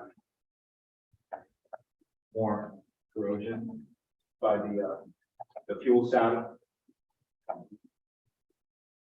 It's the aluminum alloy and the steel parts. Okay.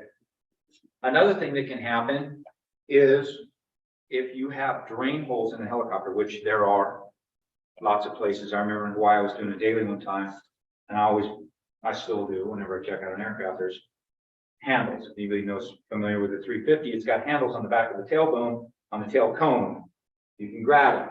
I always grabbed it and made sure the big parts like the tail boom wasn't falling off. I just think that's a good idea. And I heard a sound. I went, what? It sounded like a fish tank, and it was the lower vertical fin had a couple gallons of water in it. So I reached underneath there, I pulled some grass out, and all the water came running out. Okay. This is through the aft baggage compartment door, and we have some closeout panels way down in one of these holes here. Here we go. This here. You saw a little corrosion, and one of those drain holes was clogged, and there's a major fitting that's pretty corroded in there. And I was really happy that, because I was concerned with what the other side of this structural piece was going to look like, and it was okay, other than having to, that I don't think was the easiest part to get out or to put back in. Okay, more corrosion. Now this is a main gearbox, all right? This is the bevel reduction gear, what we call the bottom half of it. And then up above, we have the rotor shaft. There's a row of bolts. You can see some of them. They go all the way around, right? You've got a electrical harness that's bolted up to this. You take those fasteners out. You lift the aircraft from a lifting eye. That if we have enough time, we're going to see all that. And right, you have the planetary gears here. There's a ring gear that goes around the outside of it. Here you can see the rotor shaft on top, bevel reduction gearbox, and you can see the ring gear here. When you lift this up, you have to be careful. If you don't take that ring gear off, the oil can create suction, and you can try to get it about halfway to the floor when the thing decides it wants to fall off on you. So either remove it or you lift it up. If it's stuck to the top, put a couple tie wraps in there, and it'll hold it in place. Now, this slide is about corrosion. So what happened here? Well, in my estimation, if I had to guess, when this was put together the last time, there was oil. And when the thing was separated, put it back together, there's oil that goes right there. It looks to me like maybe somebody didn't clean around the whole surface and then put the seal, the Pro Seal on there. If you put the Pro Seal on there like this, you can even make it look like it's pretty decent in the beginning, but it only sticks to itself. and a little bit, and then the corrosion, I can tell you from working in Hawaii, the corrosion gets underneath there, you don't see it, and then, oh no. You gotta take it apart. More of the same. And I picture a horizontal stabilizer. Not real fancy, but anyway, so we're gonna talk about the corrosion on a horizontal stabilizer. Okay, so horizontal stabilizer goes through the tail boom, and on either side of the tail boom, we have what we call fish plate. And it goes all the way around the opening, and you have two bolts that drop through. There's different size bolts, step down bolts, whatever. But for the purpose of this, these illustrations, this is just for corrosion, right? We're gonna see this. Here is a shim on top of this. There's two of them. Like I said, each one of them goes through that fish plate. You shim it. This is the horizontal stabilizer shim, obviously. We also, on the 350, we have peelable shims like I talked about. So we put it in, we measure it, we put a peelable shim in there. So because if we don't, we have a big gap and we bolt it up, we can break it. We can break the fish plate. Fortunately, that happens sometimes, but this is nice. That shim is really nice. It's bonded on there. I can tell it's bonded on well. It's got just a little bit of sealants around it, and that's awesome. This is one that doesn't, right? And clearly that's what happened is it was only bonded. I can tell you, my guess would be it was bonded in the shining areas only, right? And corrosion got underneath it. And it looks like it hasn't been out for a little while, just by looking at this.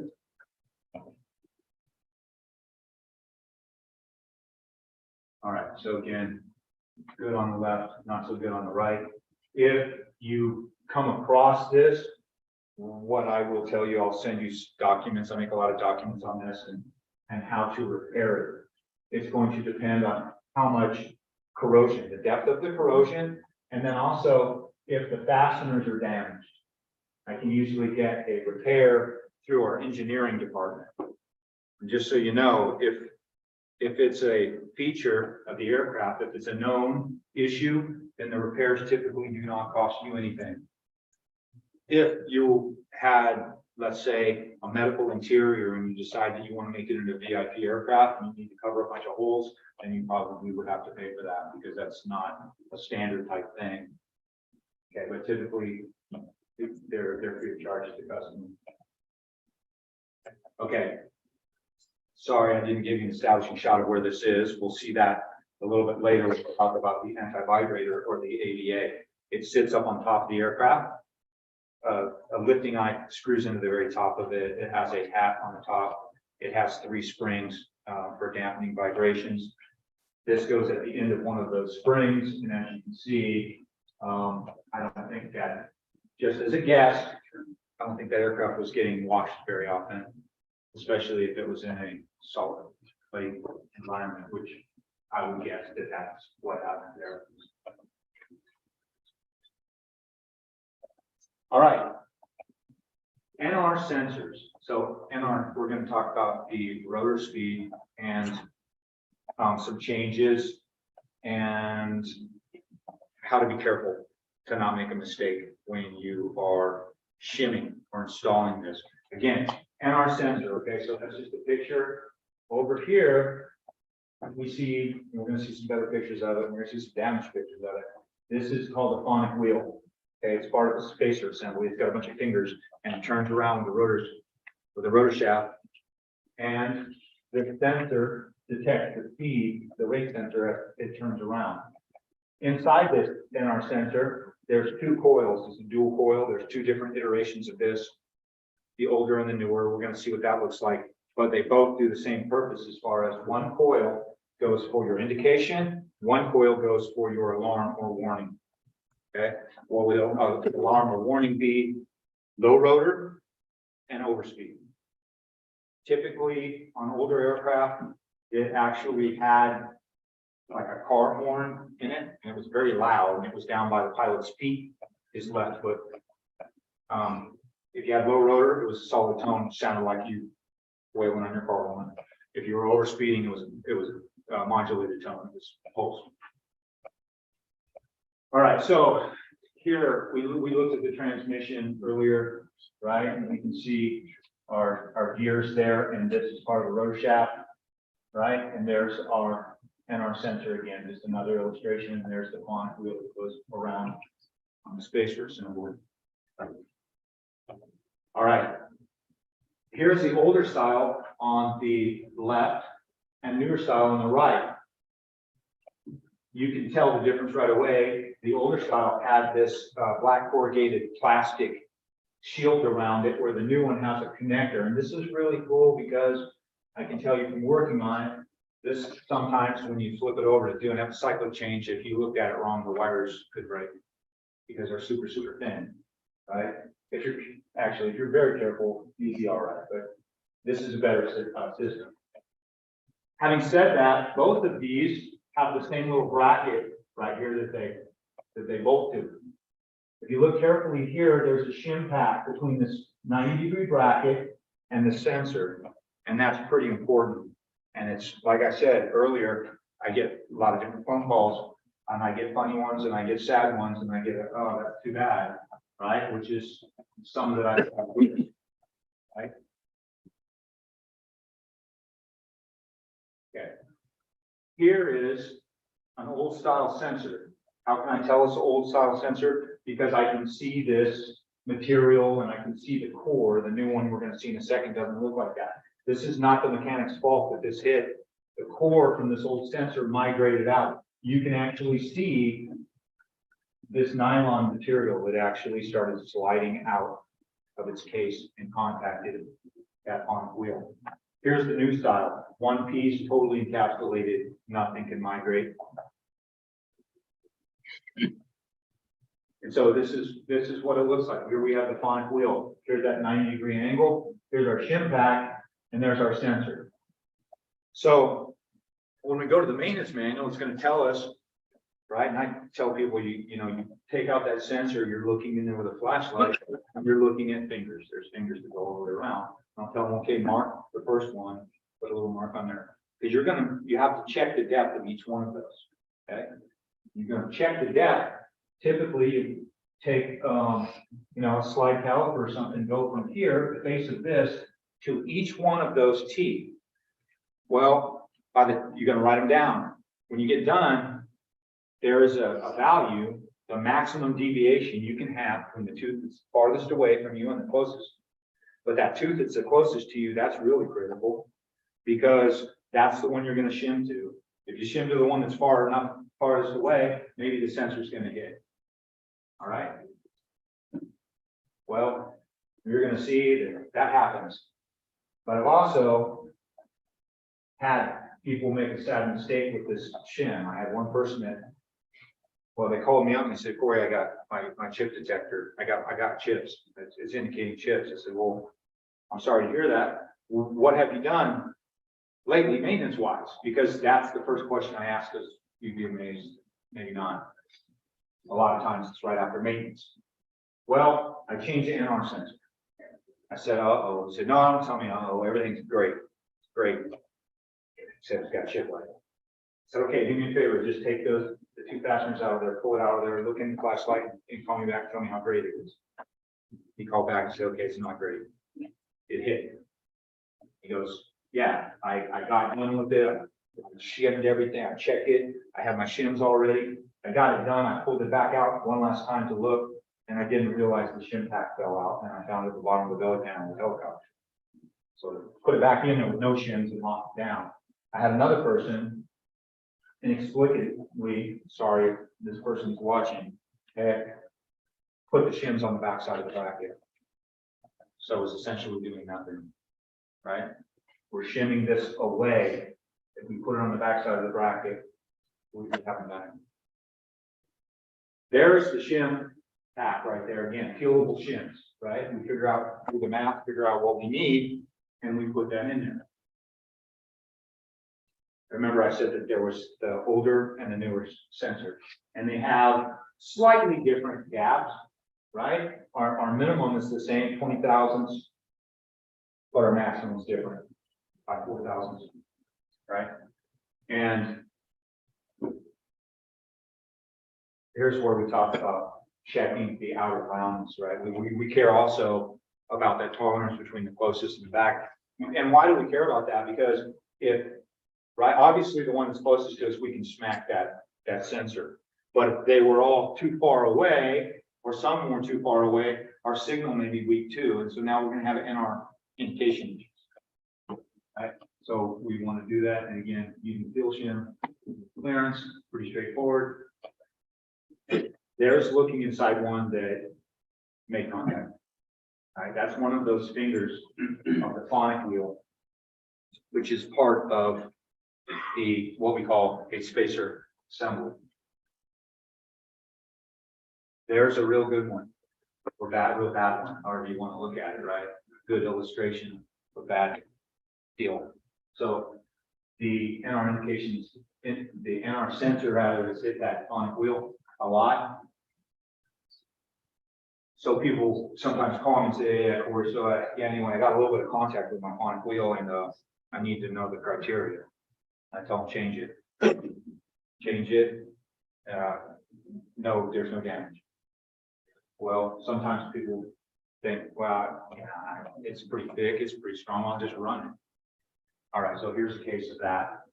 And so then the finger, one of the fingers broke off and turned into a Cuisinart and slung metal through the whole helicopter. So now we have to do it again, but we have extra tasks like dealing with the oil cooler and trying to get all the metal out of that or replace it, all flushing all the lines and everything else. So suspension bars. Okay, so when I say suspension bars, we're talking about these 4 bars right here. And those are actually, you know, get the blades creating lift, but that's what's transmitting that lift down to the airframe right there, those bars over there, right? So has anybody here ever dealt with this? Has anybody ever taken transmission out of the 350? Okay, that one person. All right. It's not that hard. Well, if you've been around people who've done it and you do it a few times, not that bad. But there's the thing's not super light. It's not usually that bad, but getting a bigger hammer is not the answer. Okay. You grab onto the transmission and move it a little bit and then pull the bolts out. It's not bad. Okay, there's a picture of it, right? So we got the diaper pin in there. I think the book says you can use these what we call a diaper pin, safety pin, or you can use a cotter pin, conventional, bend it over that. Okay. This is what happens when you get a hammer. Instead, not only do you get a hammer, but you don't use brass, you use steel. Okay, and so now this bushing, and I get that too. Okay, well, boy, here's a picture. What do I do? It would have been better, right? If I don't have to, we didn't have to deal with this now because I have to go to engineering and we have to look at that. Okay, do we have enough contact patch left of this? Is it going to cut the bolt? Can you ream it? Is this been weakened? Have we, you know, what have we done? Now, this has, we've knocked the bushing out of the case. Okay, that can be repaired, but definitely not at the field level. And one thing else that I noticed when I looked at this, when I got it, if you see this yellow color right there, that's called Mastinox. That's corrosion preventative, and it's not supposed to go on that bolt. That is supposed to be grease. They act differently. The grease pretty much stays grease when we take it out. Old Mastinox, not the same. It tends to get a little bit sticky sometimes. You're already fighting it, and so we're beating on the hammer and we knock the bushing out. Same thing, you know, going in. If someone's beating on this bolt head going in, and the two sides, remember you're going through both sides of this, or the suspension bar. You've got the suspension bar in there, and that bearing will rotate. Well, if the threads of this bolt hit any of that, and we raise a burr, it's going to do the same thing on the bushing. And then when we try to take it out, we get damaged, which is all right. So this is AS350 station chart, which is actually really cool. And if anybody wants one, you can email me or call me, and I will send it to you. It's nice if you need to do weight and balance changes, if you're adding something to the helicopter, but you want to know longitudinally, and I have another one for lateral, if you want to know where something sits, right? So you could take a known spot, okay, I've got my cross tube, and okay, these are our positions, and you can go from there. Or X0 is 140 millimeters forward of the nose. Right, so if you want to go 140 millimeters forward of the nose, drop a plumb bob, make a mark, and use a giant tape, you can do that too. But this might be easier. Well, that's great. Why do I have it here? To show that the mast is 2 degrees angled forward. Right, so when we're trying to take that transmission, we're trying to take those suspension bar bolts out of it. If I'm pulling aft and the mast is leaning forward, good luck. The more I pull on up with a hoist, the more difficult it's going to be to get those bolts out. And here we go. And more from the training center. There's the lifting eye that we can lift the whole helicopter with it.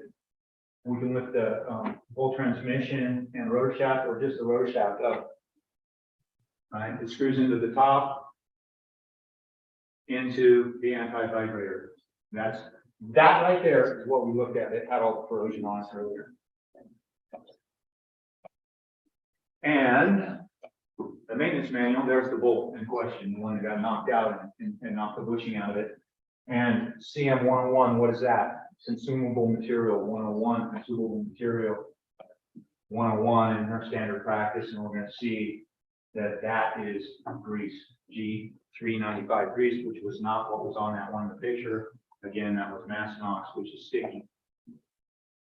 All right, upper chip detector boss.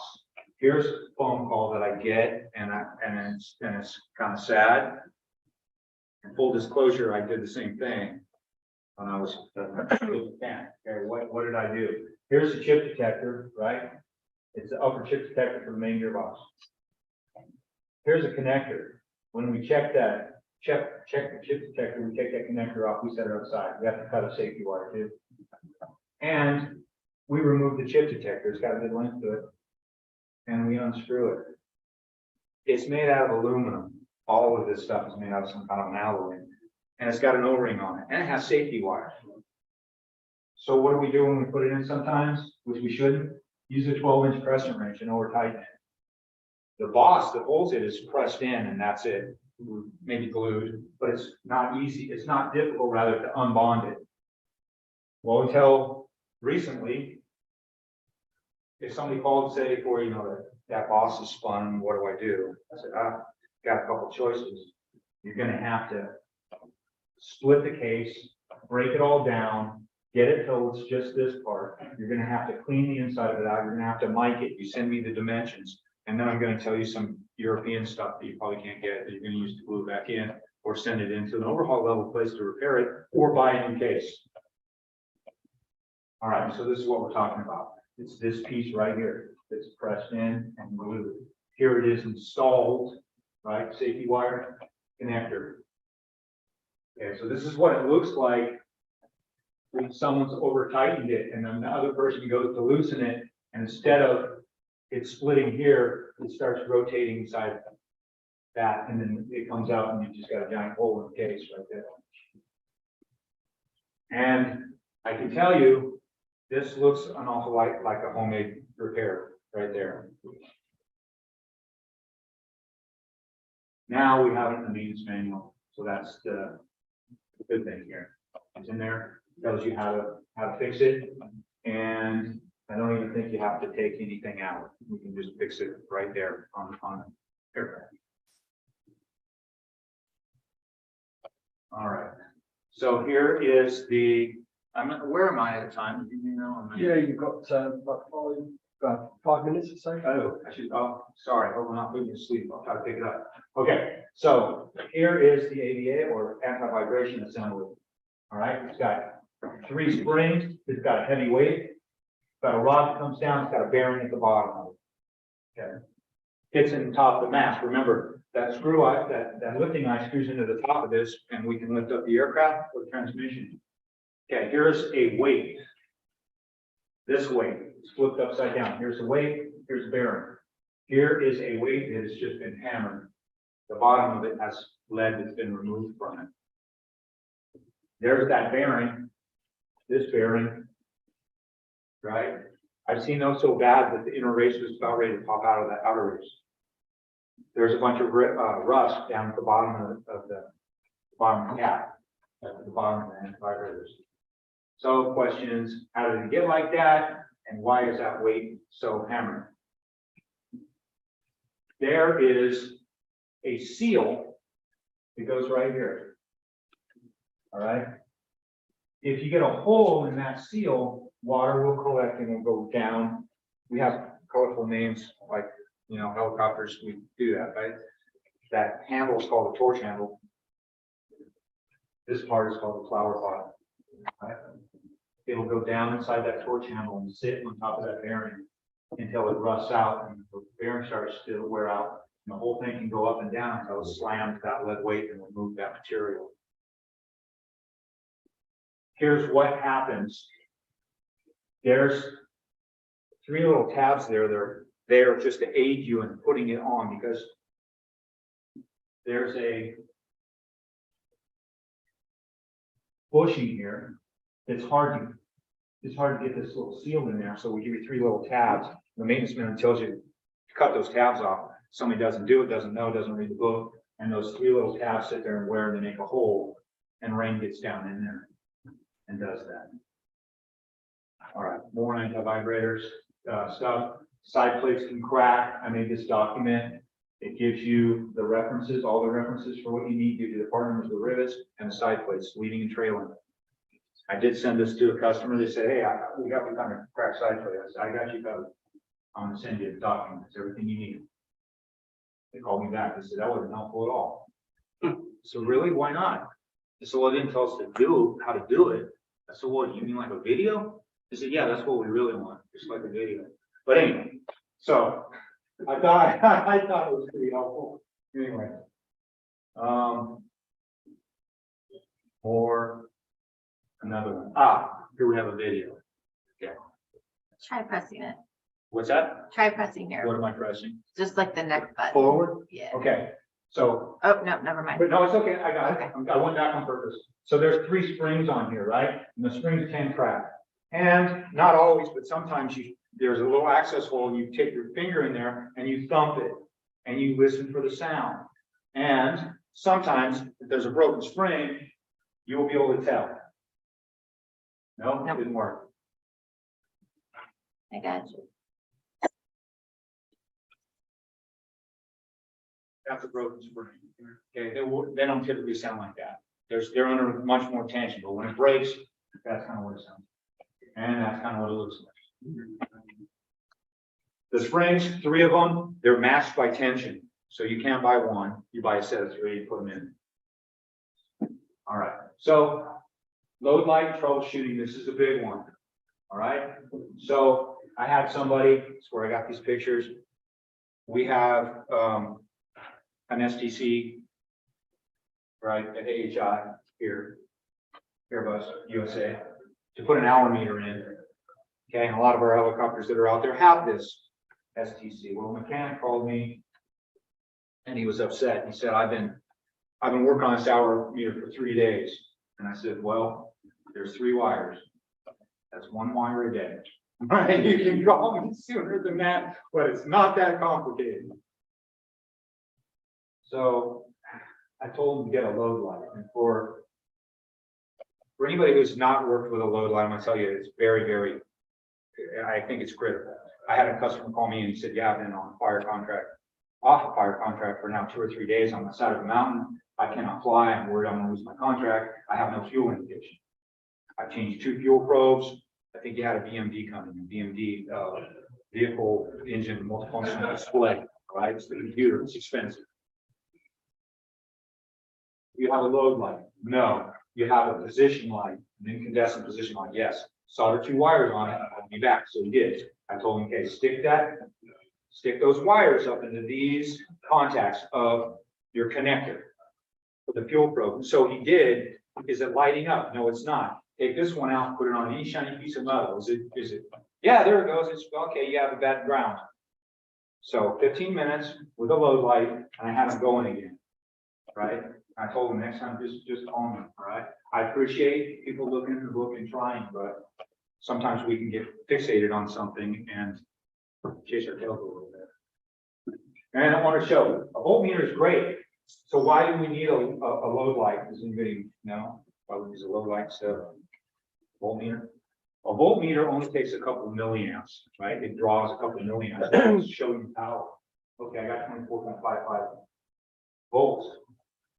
But if I have a wire or, I have holding on by one strand and then I try to light something like a landing light or something, it's not going to work. You'll put your meter on there and go, it's impossible. Why isn't it working? Because it can't carry the load. And that's what a load light will tell you. So you can make one or you can buy one. If you buy one, don't use the automotive one unless you want to change the bulb real quick. And here's one that somebody made. That's what I'm talking about. Soldering a couple wires onto a position light will do it. Okay, almost done here. Tie your blades down. Okay. Microburst. Okay, these are the group restraints. I shouldn't see that one right there. It should be between two sets of blades, but this one's moving around with the group ring. And that's what it looks like, right? So the blades weren't tied down, so they're just flapping around and slamming the droop restraint. The ring hits a restraint, hits the mast, and destroys the mast. And we've got, here's our droop ring now sitting down here with those restraints and some more pictures of that. Okay, is my time up? Yeah. Okay, well, I'm gonna stop right there. Oh, there we go. Okay, and again, my. We maybe have 5 minutes if you need questions. Oh, sure. Yeah. Anybody have any questions? No questions? Oh, I can talk to you later. Oh, no, you can go. Can you go to the first slide? The next one? The first, at the beginning, the flight controls. Yeah, the flight control one. I don't know if there's a better way to do this, so I'm just gonna go.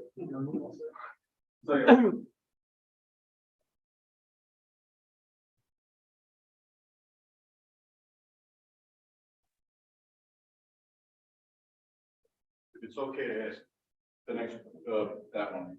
Is that red lever the fuel lever? No, it's a rotor brake.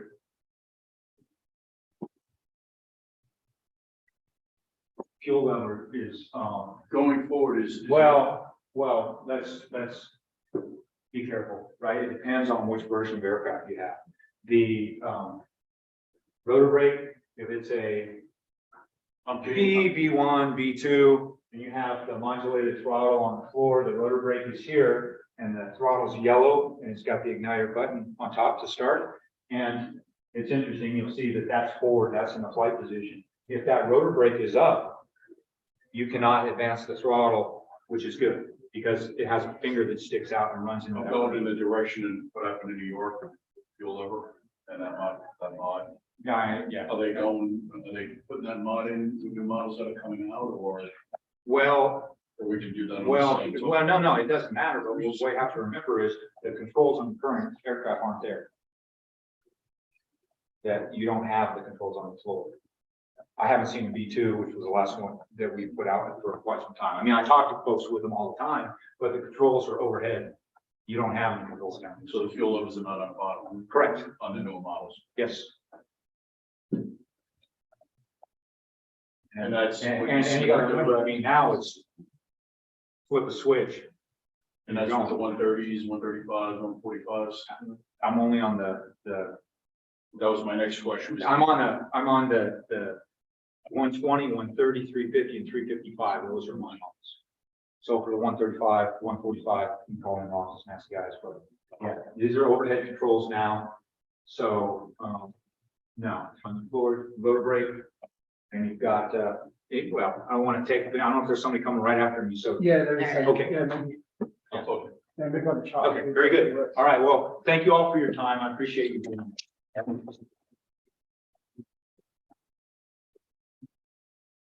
Thank you very much.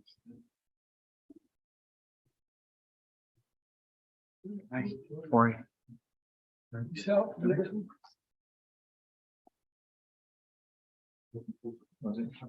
Yes, sir. ah, Jessica.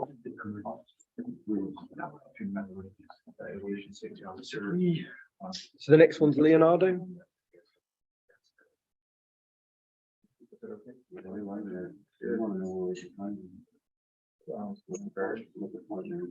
Text support.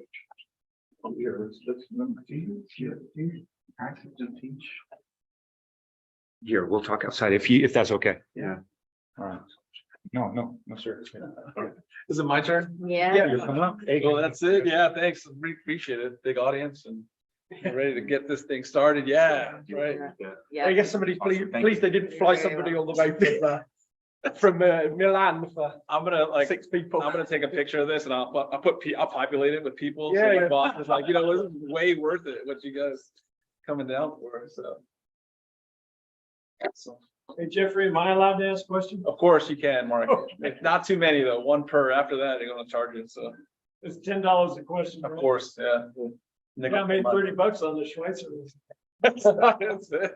Just to keep it interesting, that'd be great. Okay, all right. A quick question on that. Yeah. On the Nimrod, did that have 4 Whittle engines in it? What were they? Do you have the? Can I get a chance to talk to a historian here? I'm trying to remember what kind of engines they were. I remember they were horrible. to take out.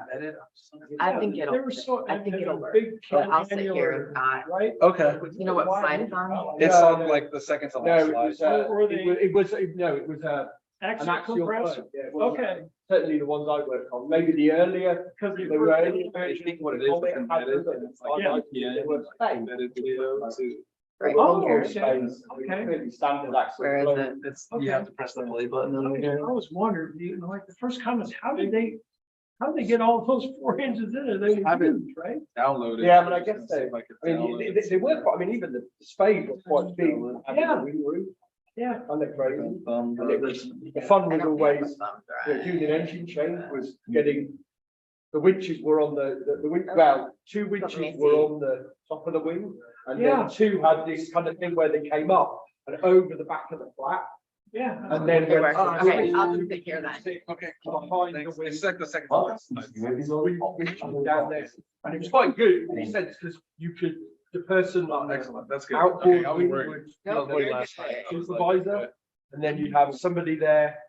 And Yeah. then 2 on the wing, and then you could communicate to the guys to make sure it came down Right. nice and straight and. Because it's And it even a was- spade is a big, long Yeah. engine, right? I mean, they put it on the G2 and it's bulletproof. Yeah, I mean, it was really reliable. Yeah. Yeah, you only took engine, I don't remember, in fact, no, I remember 1 engine change I ever Okay. did when it was in the Onyx one. Hey, Jeff, Yeah, can you just click with the clicker to make sure it's working? Yeah. Yep, okay, you're good. Yeah, it was just buried in the wing room. And I'm going, how do you get those engines in there? Yeah. And they're so buried. yeah, so literally just. Okay. Okay, you've got to get. All right, yeah. Okay, so next I'll hand you over to Jeffrey Rowland from Leonardo. To that, I mean, is this our audience? too? It's great. I don't. I one time, Select audience. the best, I had to teach for 3 weeks one time, and it was something, I don't know if the Canadian authorities here, but it was like, No. I had one Canadian authority person here, and I had to teach just to them. And they were just an authority, they were gonna never work on the aircraft and not do anything with it. So he was just sitting there, yes, all right, okay. Any questions? No? Okay, we're 3 weeks. Did you teach it for 3 weeks? Yes. It was a very lonely 3 weeks. I was telling my boss, I was like, I think I'm gonna quit. Like, I think this is it. Like, I'm not good for this. This is not built for me, but no big deal. All right. My name is Jeffrey Morales. My background is, I'm a KC-10 crew chief, so I'm a Tanger Air Force guy. Been an Air Force guy for about 26 years. 9 years active, and the rest of I'm doing in the reserves. So I've been doing that for a long time. I got out in 2005. Actually, a quick story. There was a Nimrod on the ramp in McGuire Air Force Base. down there for a while. Whenever we used to take it to any base, Yeah. particularly American bases, literally we'd always take extra people to do tours. Because Yeah. people were like, what's that crazy? Yeah, it was like, how old is that thing? It looked like a dinosaur, Yeah. but, you know, typical Air Force faction, most of the guys were drunk all the time. Yeah. Hung out with them in the bars, it was really a great time. Yeah, appreciate it there. Sub chasing, right? I think that's what they were doing. Yeah. So anyways, so 2006, I joined Leonardo as a technician on Part 145. So I worked on 109s, 139s, 119s, as a technician. So I was doing that for about good 8 years. And then after about 8 years, I was like, you know what, I'm gonna go into the instructing corps. So about 2012, I transitioned to be an instructor at Leonardo. And currently right now I teach 119s, 109s, 139s, and I teach the AW 609 as well. And I've been doing that, I've been doing the courseware development on the 609 for about 5 years. And if anybody's followed the history on the 609, it's progressing. And I'll talk a little bit about it actually in one of these slides. So if anybody's interested, we have some questions about that and how that's going. And I know they're big into VTOL, and I'll go through my little spiel about VTOL and about what eVTOL and what all that means and how in my opinion, how that's working out. Okay, first of all, I'm going to go through a little company overview because I don't think Leonardo is not as known as many of the other companies, Bell or Eurocopter. So I'm going to go through a little brief overview of what we do and what we are. This is the safety brief. The meat and potatoes of what I'm going to talk about is that it's going to be at the end. And what that's going to talk about is how we're going to use training to save our technicians, to make better technicians, and to make a better safety process, and to elevate them to be more efficient and more critical thinking in that process and make it actually a safer aircraft to fly. So we'll talk about that right at the end, and we'll get into it and how we develop those little triggers that we do for the maintenance training. Okay, first let's start off a little bit of money talk, right? We're gonna talk about defense, electronics and securities, helicopters, aeronautics. Makes up our business model right there, 20% to 47%. We're gonna be using the defense and electric securities. Helicopter division, which is us, me, in my company in Philadelphia is the helicopter division. We also have an aeronautic division as well for fixed wing aircraft that we do. And the rest is mostly made up of defense and electric security. That's part of Leonardo's business. $14 billion there in euros, 14.23 in new orders that are coming up. Our sustainment and our investors. Okay, we have the Red Italian Ministry of Economy and Finance. Obviously, Italy's a big promoter of our business. And we also have our institutional investors as well that develop there, and plus our private and equity money in there as well. As a workforce, 50,000 and growing, I would say we are probably we are exploding, I think, at the seams. I know I see it in my facility in Philadelphia. Majority of our workers do live in Italy, 31,000, so it's an Italian company. So most of the employees do work there. We have about 7,000 inside the UK, 7,000 inside the US and Poland and the rest of the world. I know as far as my facility goes in Philadelphia, it is expanding and growing. I just went there. Came off vacation. I came there and they're building a new parking lot there. So it's getting really cramped in space, but we're really getting really moving that. I would be surprised in about a year that goes to about 60,000 and somehow amount of growth that we're actually doing. All right, Leonardo helicopters as an overview. I don't know, like I said, if you have never worked with Leonardo or ever seen any of our helicopters, we have a diverse model selection, and we'll talk about that in just a minute. Key figures, we've impacted impacted by the events of the pandemic. The results achieved in 2021 confirmed the strength of our sectors and fundamentals, which recorded a good sales performance and revenue values in 2020. We took a little bit of a hit on the COVID side, but with the new military contracts that we were able to procure over the last couple of years, it kind of kept us afloat. And then on top of that, we get on more strength going through our revenue and our order share throughout in COVID, in which the HEMS market really came into play during COVID. And if you guys have seen what happened the last 2 years with the EMS that we've had, they've exploded. They've gained a little bit more revenue. They're buying newer helicopters and things like that, especially with what's going on, well, what happened with Corona to make them more exportable. So we saw a lot of growth in that industry as well. All right, so our worldwide presence with international collaborations and industries, 150 countries use our products and systems and services. We're all over the world. inside in Philadelphia, in Yeovil, Swednik, Malmö, in Sweden. And then we have Kashina Costa, which is basically our home base over here. Our five domestic markets where we actually hang out and do most of our business and where we put our centers of excellence in are in these markets right here: Italy, UK, USA, Poland, and Switzerland. Collaboration and global training network. This network of alliances broadens our product range, increases our global reach, and creates new business opportunities. Our COE, which is our centers of excellence in transmission, in air structures, composites and rotors, final assembly, and product support. Our center of excellence is what we promote to our customers. It's something having a all-inclusive type of approach when we come to maintaining our aircraft. And inside here, you can see where each center of excellence and what they do. Final production, what they do in Yeovil, what they do in Switzerland, and Poland and Switzerland. So our centers of excellence have a lot to do with what makes us great.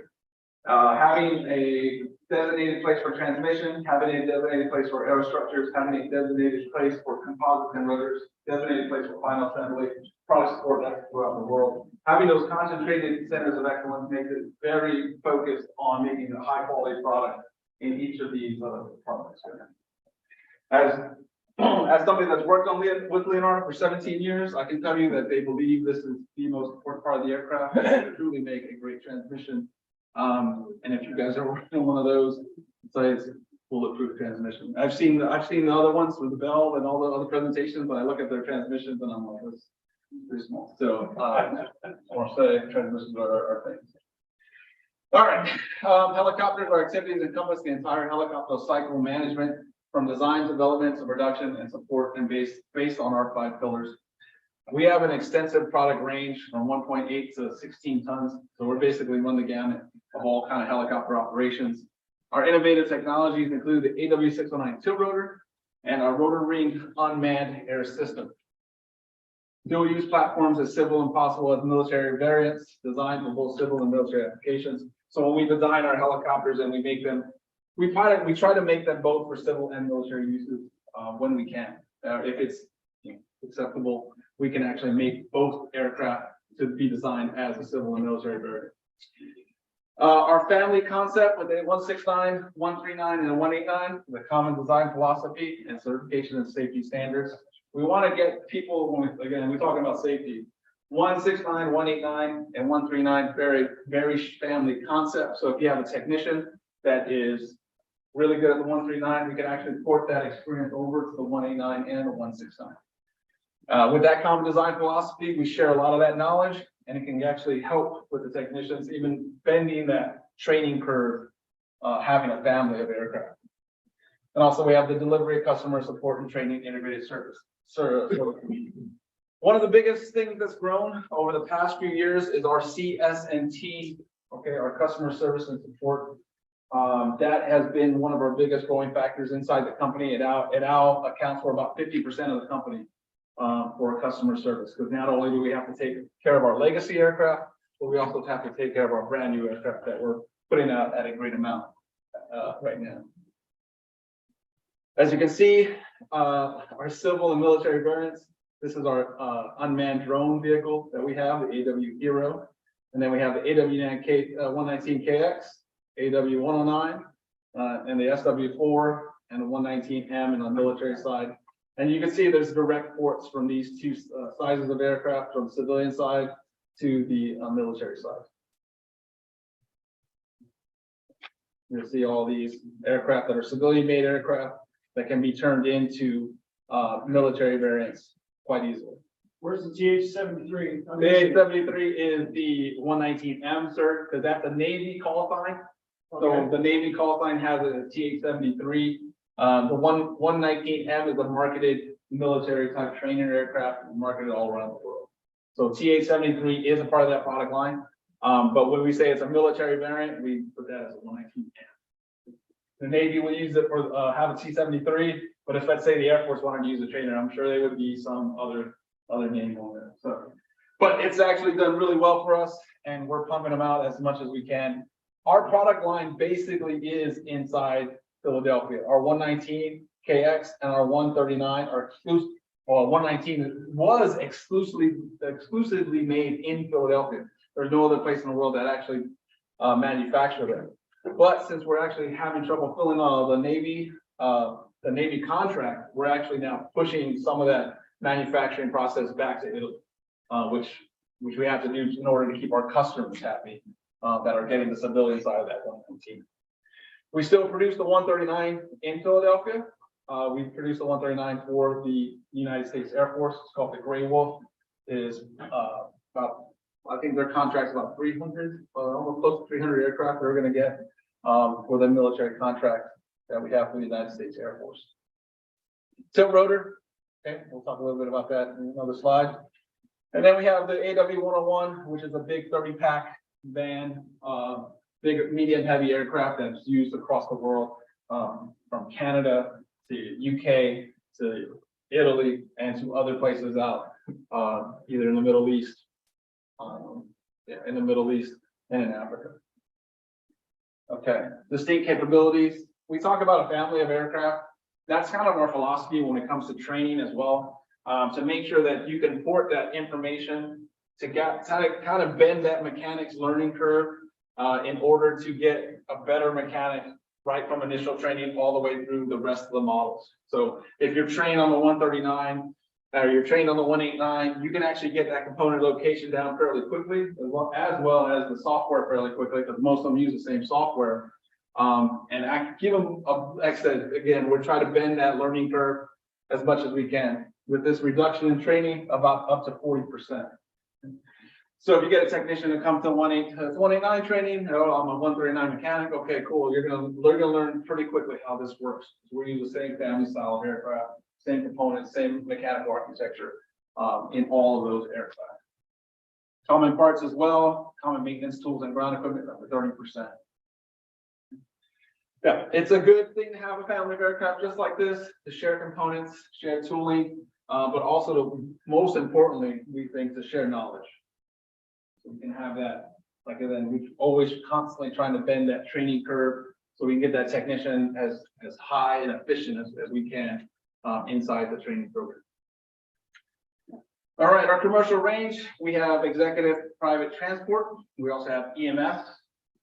We have utility, energy service, oil and gas, and security services as well. So just like with any company OEM, they're going to design an aircraft to actually do all phases of these types of operations in any one of their helicopters. Some work better than others, right? As utility, some work better in offshore, some don't. But we're going to try to design to actually meet all the market needs for our customers. Our military, this is the one Mike was just talking about, which is that TH-73 that's built for the Navy. This is 139 that's built for the Air Force. It's called the Gray Wolf. They're getting most of those. And then we also have some dual use, so the military other variants that we can use with the 119M and the 139M. These will be our NH90s and our 101s. These will be used for maritime operations. And this is a Lynx, a 159. Oh, I'm sorry, I shouldn't say Lynx, but the 159 used to be formerly a Lynx, but it's a 159 AW159 used in the UK military. And then also we have our battlefield aircraft coming with our 101s, NH90s, our A249, and then our 149 right here for the use in the battlefield. So we have a wide range of helicopters for both military and civilian use. Okay, AW609 tilt rotors, a step change in performance, enabling fixed wing speeds, altitudes, and ranges with VTOL capability of helicopter. This revolutionary combination, along with comfort pressurized cabin, which you can fly above bad weather, it makes the AW609 an unrivaled asset. Now, the AW609, and we'll talk a little bit, I know there's rooms here on VTOL and about vertical takeoff and landing. Those things, when people were talking about them in briefings earlier, I was imagining them talking about having this thing done pretty easy. And how they're going to get this out in the next few years and how that's going to work. Me being part of the process inside those meetings with the FAA and with other authorities and trying to get those processes done, it's not easy, right? It's not going to be overnight. I don't know. I see slides where people are like 20, 30, but I would trust me when I tell you this, having a VTOL machine and going to the regulation authority is not the easiest process that you can do. And it's not, I wouldn't say it's designed to be hard, but it's not designed to be easy. Because there's a lot of things that go into it, right? There's a lot of factors about where you're going to land, how you're going to land. Just even, you can have an in-depth one-year conversation on how you're gonna do the pilot training. So those things we're talking about, like VTOL and eVTOL, this is a process. This is, if, one of the things that I talk about is that you have to be committed, right? And Leonardo is committed to making this the first civilian built rotor. And I don't know how much commitment when I hear from eVTOLs and all these other companies about how much they really push into it. Like how committed are you? This could be a year thing, few year thing. You're gonna have to be very committed in order to submit this to the market. So that's my spiel on the VTOLs. I was like, if I could go with me, that's what I would say about VTOL. It takes a commitment, and it's you know, it'll be a long time coming, but we're gonna make it. Like, we're gonna get it up to the market, and it's gonna happen. Okay, AW Hero Roost. This is another just an unmanned drone that we have for our aircraft or for our company. Use a naval time, use an army. Right now, it's being tested out with the Italian Navy right now, and they're using it to support some missions out in Africa, just kind of do the test bed and exercise on. Okay, coming to the part where we're gonna really get to the meat and potatoes of it, and it's gonna get close to lunch soon, so I'm not gonna keep you guys past lunch. I'm sure I'll be done before then. All right, customer support, service, and training. Our customer-centric approach, more than just OEM, we are a business partner and totally capability provider, developing the highest quality customer service and training solutions. As Leonardo, we are one of the only OEMs that does our own factory training, and they're done do our own customer training as well. We keep that all in-house. So when a customer comes to us, either they bought the aircraft or got consumed by the aircraft, or we're going to take care of it. And this is a big thing we talk about too. We're not just OEM, we are the business partner, right? And as a trainer, as an instructor, I'm going to teach you how to operate the aircraft efficiently, effectively, and economically. So this is going to be a real relationship. When I talk about we're giving our helicopters to our customers, it's more than just a transaction. It's actually a relationship we are building with our customers. The reason why we want to do that, we want to make sure they're happy with the product. And we want to make sure they're able to maintain the product to the standard that we would hope they would do it. So it's a partnership, not just a transaction. It's a partnership we have with our customers. Global reach, our customer spreads all over every continent and can rely on compelling network of assistance and support and training services and turnkey solutions for all applications. Customer-centric approach meets customer requirements and secures long-term stability. First-class processes, digital service and analytics, advanced training solutions. We're always looking for ways to actually break into it and actually make these things better. So we're constantly improving over time. We went from just getting parts to, you know, tracking numbers to actually RFID identification for each additional part or any part that is ordered. Advanced training solutions, we brought everything in-house. We brought our flight simulators that were up in Newark, New Jersey. We brought them down to Philadelphia. So now we have this huge training center with an all-inclusive pilot and maintenance training that you can do all in-house from the time of delivery to getting your aircraft, to getting trained from your pilots, to getting trained by your mechanic, trained with your mechanics. So we're constantly trying to improve our partnership with our customers. As you see, I said earlier that our fastest growing part of Leonardo is the customer support side of it. So we bumped up the hours, live training hours, simulator times, students trained, our training solution and flight services, meeting customer needs and providing safety and operational effectiveness. What couldn't you do during COVID? What couldn't you do, let's say, about travel and COVID? Right? Businesses weren't letting people travel, right? So what was happening to our customers that were getting aircraft delivered? They needed training. So what did we do? All right, students trained during streaming. Not only do we do in-house training where the customer comes to us, do some live instructor training, but they can also stream courses at their house or at their facility for the entire duration of the course. This is a certified course. You get a certificate. It gets tested. At first, it was a little bit hard to do because we're trying to get used to the equipment and the audio visual and trying to get those lines of communications open. But once we started doing it, a majority of our customers now, even though they can fly, will say, "Hey, can I do a 3-week virtual course?" Yeah, come on, you can punch in. We'll have a virtual course set up for you. An instructor will sit there live talking to you back and you know face to face. One of the best parts about it, because they're like, well, I'm not there. How do I know? How can I see the aircraft? I'll get my phone on my app of Teams, which we use, and we'll go down to the aircraft, and we'll take a live look at what we just talked about. I would say, 90% of it's really good. 90% of that training, you miss out a little bit, right, from the face-to-face, right, in-person kind of training, but those streaming courses do actually help. If you have budget constraints, maybe I don't want to send my guy for 3 weeks. You can always do some streaming courses. He can stay at the factory where he's at or whatever place he works, and then we can stream the courses from there. So we have, I would say about 30% to 20% of the courses right now are streamed live, pilots and mechanics. So it's one of the things that makes us a little bit more flexible when it comes to training. And I'm a trainer, so I'm going to push training on for this brief. But that's just what I'm going to do because we have a lot of academies and we have great training solutions. So anybody that needs any kind of training, and we believe with training and safety are basically almost a one-to-one kind of thing. If you have proper training, that's going to make you a safe technician, going to make you a safe pilot. So we really believe and stress on the training. I'll show you how we do that. Okay, let's skip over that. This is the green, guys. So yeah, we conserve, right? We do green energy, we reduce carbon emissions. One of the points they want me to talk up is that the streaming courses actually help with emissions because we're not having students come back and forth. Yeah, that could be a little bit of a stretch, but they're trying to get the point across about how much greener they are as a company. All right, get into the meat and potatoes of this. And helicopter maintenance courses, what are the most prevalent issues and how to fix them? I wish that tech rep was here from Airbus because I would love to ask them, what is the most asked question you get? What is the most called question that you get from any technician?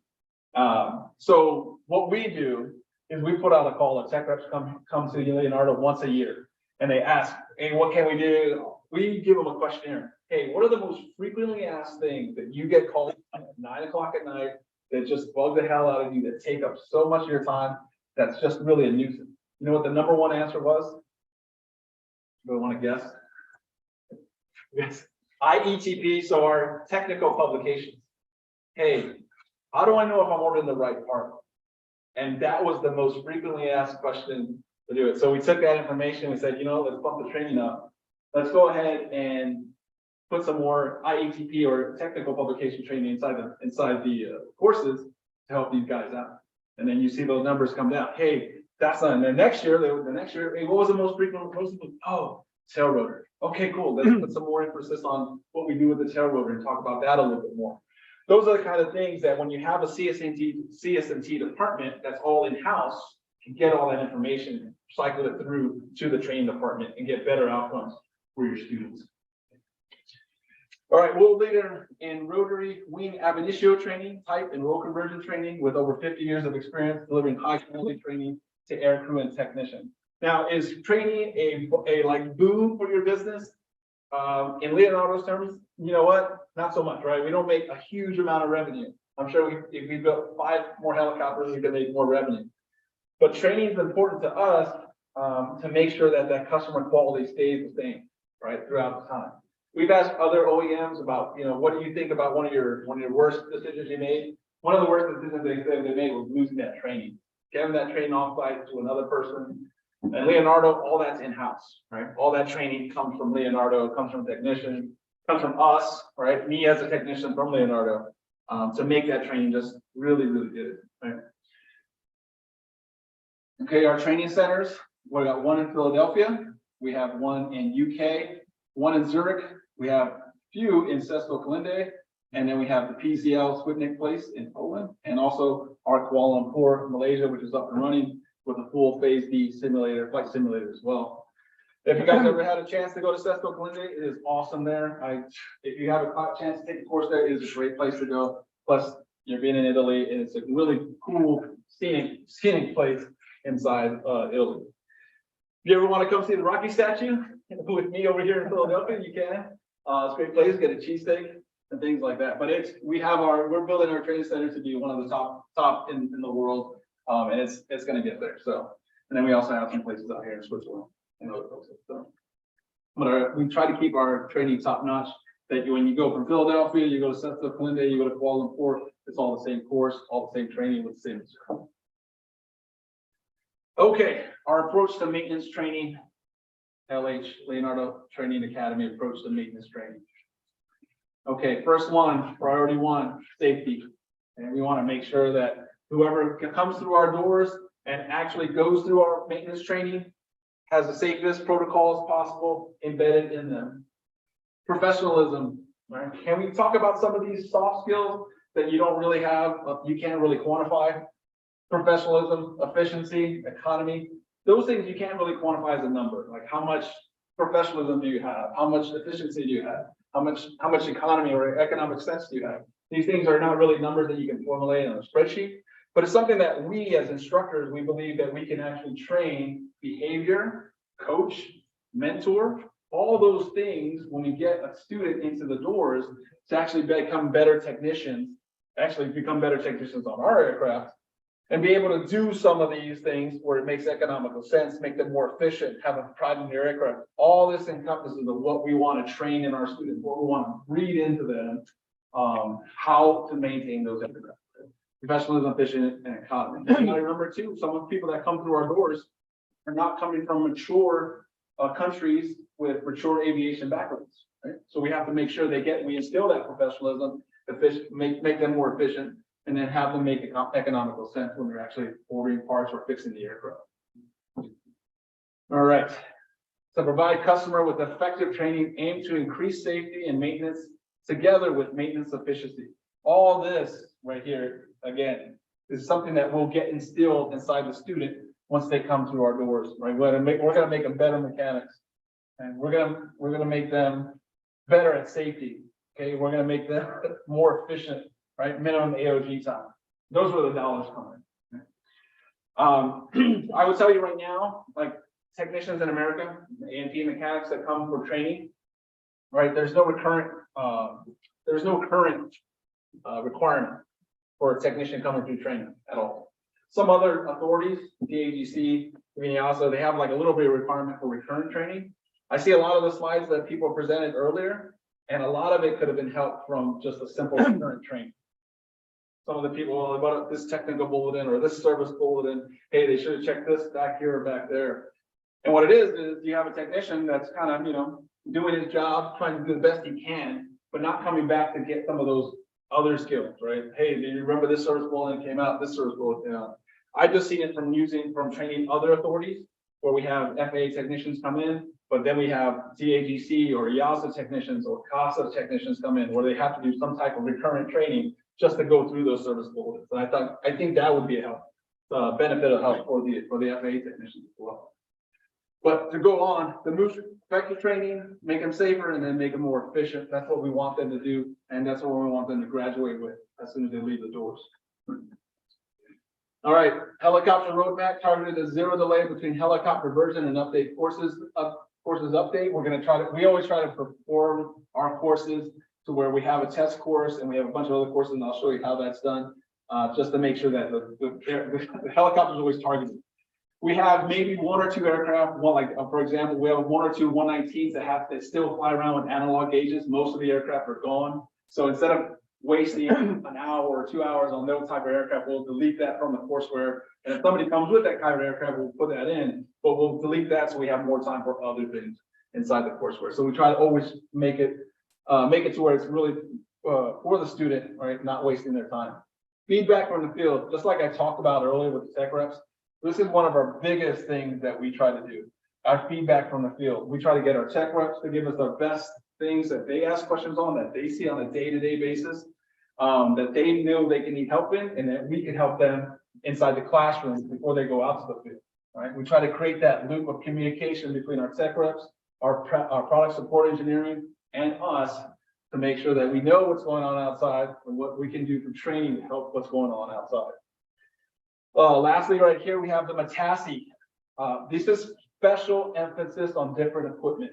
And I'll talk about how we come up with a score and a number to create a MATASI. Proper evaluation, monitoring, and selection of MATASI for theoretical and practical training. These are one of those components that we'll apply special emphasis on during the training. And this is a critical component Vital component. Now, we can't put everything under the mechanical. Well, the whole aircraft is critical. Well, no, we're gonna only concentrate on the ones that are super critical that really need to be taught. And then the student really needs to understand what's going on with those components. Okay, again, with this loop I was talking about, maintenance, specs, specification, production, configuration, all of it. Helicopter customer support going to the end user. Some of that information coming to us, the production support, some of that's coming to us, and then we're training our end users over here. Okay, so we're creating a loop between all our processes, between production, customer support, funneling that into training as well, and then sending that up to the end user for a final product. We try to loop in all that information as we can, try to make it to where it's practical, where it's not, we're not spending 6-7 weeks trying to train a student, but trying to get the most amount of information that we can and kind of laser focus that into the training in order to make our technicians out in the fleet a lot better. Okay. ADDIE model, and this is where we get into our scoring of what we're looking at in our enabling objectives, our teaching of our terminal objectives, and our teaching points. And I'm Mark Slovers. If you're a courseware designer, this is how we do it. And so when we talk about like courseware designing and trying to get that to the students and try to get to the training, it's very important that we start at the basics and we analyze what we're talking about before we get it out to the students. It's like really important. We can talk about, well, let's talk about transmission.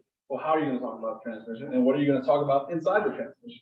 How is that done? How is that scored? How is that rated? You're gonna have to start with the basics, and this is where the sausage is made proverbially when you talk about technical training.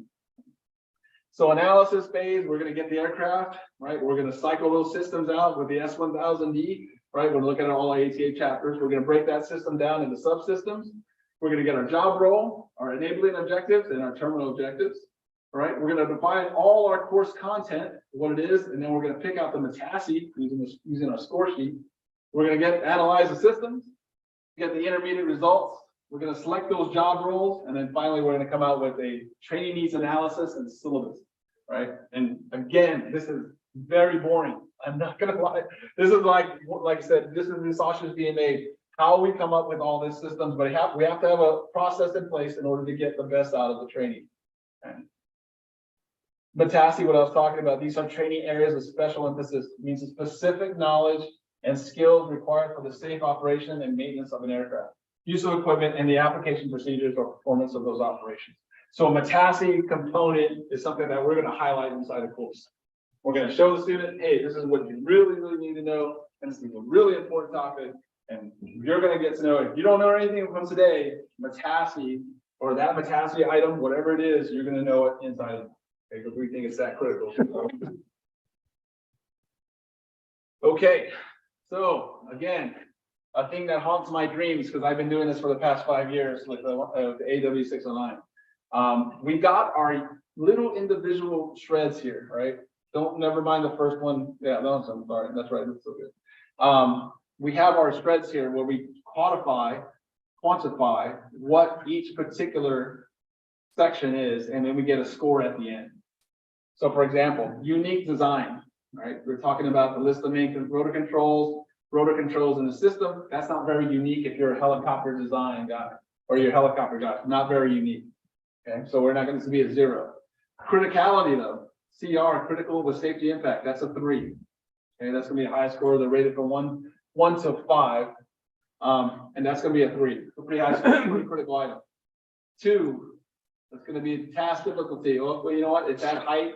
You're going to probably need a ladder or stand. Task can be a little bit difficult. Frequency of task. That's going to be a 2. Okay, it's frequent, but not all day, every day frequent. Okay, frequency of task. And then we're going to come up with a score at the end. So when that score happens, it's going to define our time limits, what we're doing with that, how long we're going to talk about it, what we're going to talk about, and how, if it's going to be a part of a Metasse or not. Okay? If it's going to be part of a special emphasis item. And in this case, it's not going to be. We'll also design our training aids around it, whether it's going to be ILT, which is instructor-led training, or distance learning training. We're going to use this as our roadmap, right, to get our course to the somewhat desirable length, right, and to give us kind of a structure of how we're going to teach the course and what needs to be in the course. If these were all zeros and nobody cared about it, it'd be a zero, we wouldn't even teach it, we throw that enabling objective, say we don't need it. Okay. But this one, since it's scored, right, and some of these are being components right here, they're gonna give us a score at the end, and then we're gonna be able to put that in there. And I'll tell you right now, having done the 609, I have a lot of these in there. I have like a 5. Unique design, a lot of the controls and the components that I'm dealing with and I'm developing are in this category where the unique design is at a 5. Nobody's seen this. If I got somebody off the street as a helicopter technician and they saw this, they wouldn't know what to do with it. That's a unique design. And task difficulty might be high as well. So I got a few items already that I've identified as the TASI items that are going to be inside the course that are going to be unique design. They're going to be hard to do and with very little, if no zero experience or in-service experience, none. And or five in-service experience. So we're going to be very rated very high on how we do things inside 609. So there's a lot of components we'll talk about with that. But that's our process. That's how we do it. And we like I said, we always keep that safety prerogative in mind where we're thinking about, what does the student need to see? And what's important for the student to hear? What's important for students to read through in the courseware? And we're using this as a framework to do that. Okay, so working through that, we have our analysis, training needs analysis. TNA would be our final product. And our training needs analysis would input that, hey, we've identified a METASI type item. It's the input bearing emergency lubrication reservoir check. Okay? We always want to check our emergency reservoirs for our oil systems. And that's going to be a METASI item. That's really something that we have especially emphasized for our students in there. I'm going to check the bearing or check the oil, make sure it's at the right level. We do not want, again, this is one of those things where we say to the students, we are going to check this. This is something that you're going to check every day on a daily check. You're going to make sure that there's oil, sufficient amount of oil inside the auxiliary oil compartment to make sure that we have plenty of oil inside the system.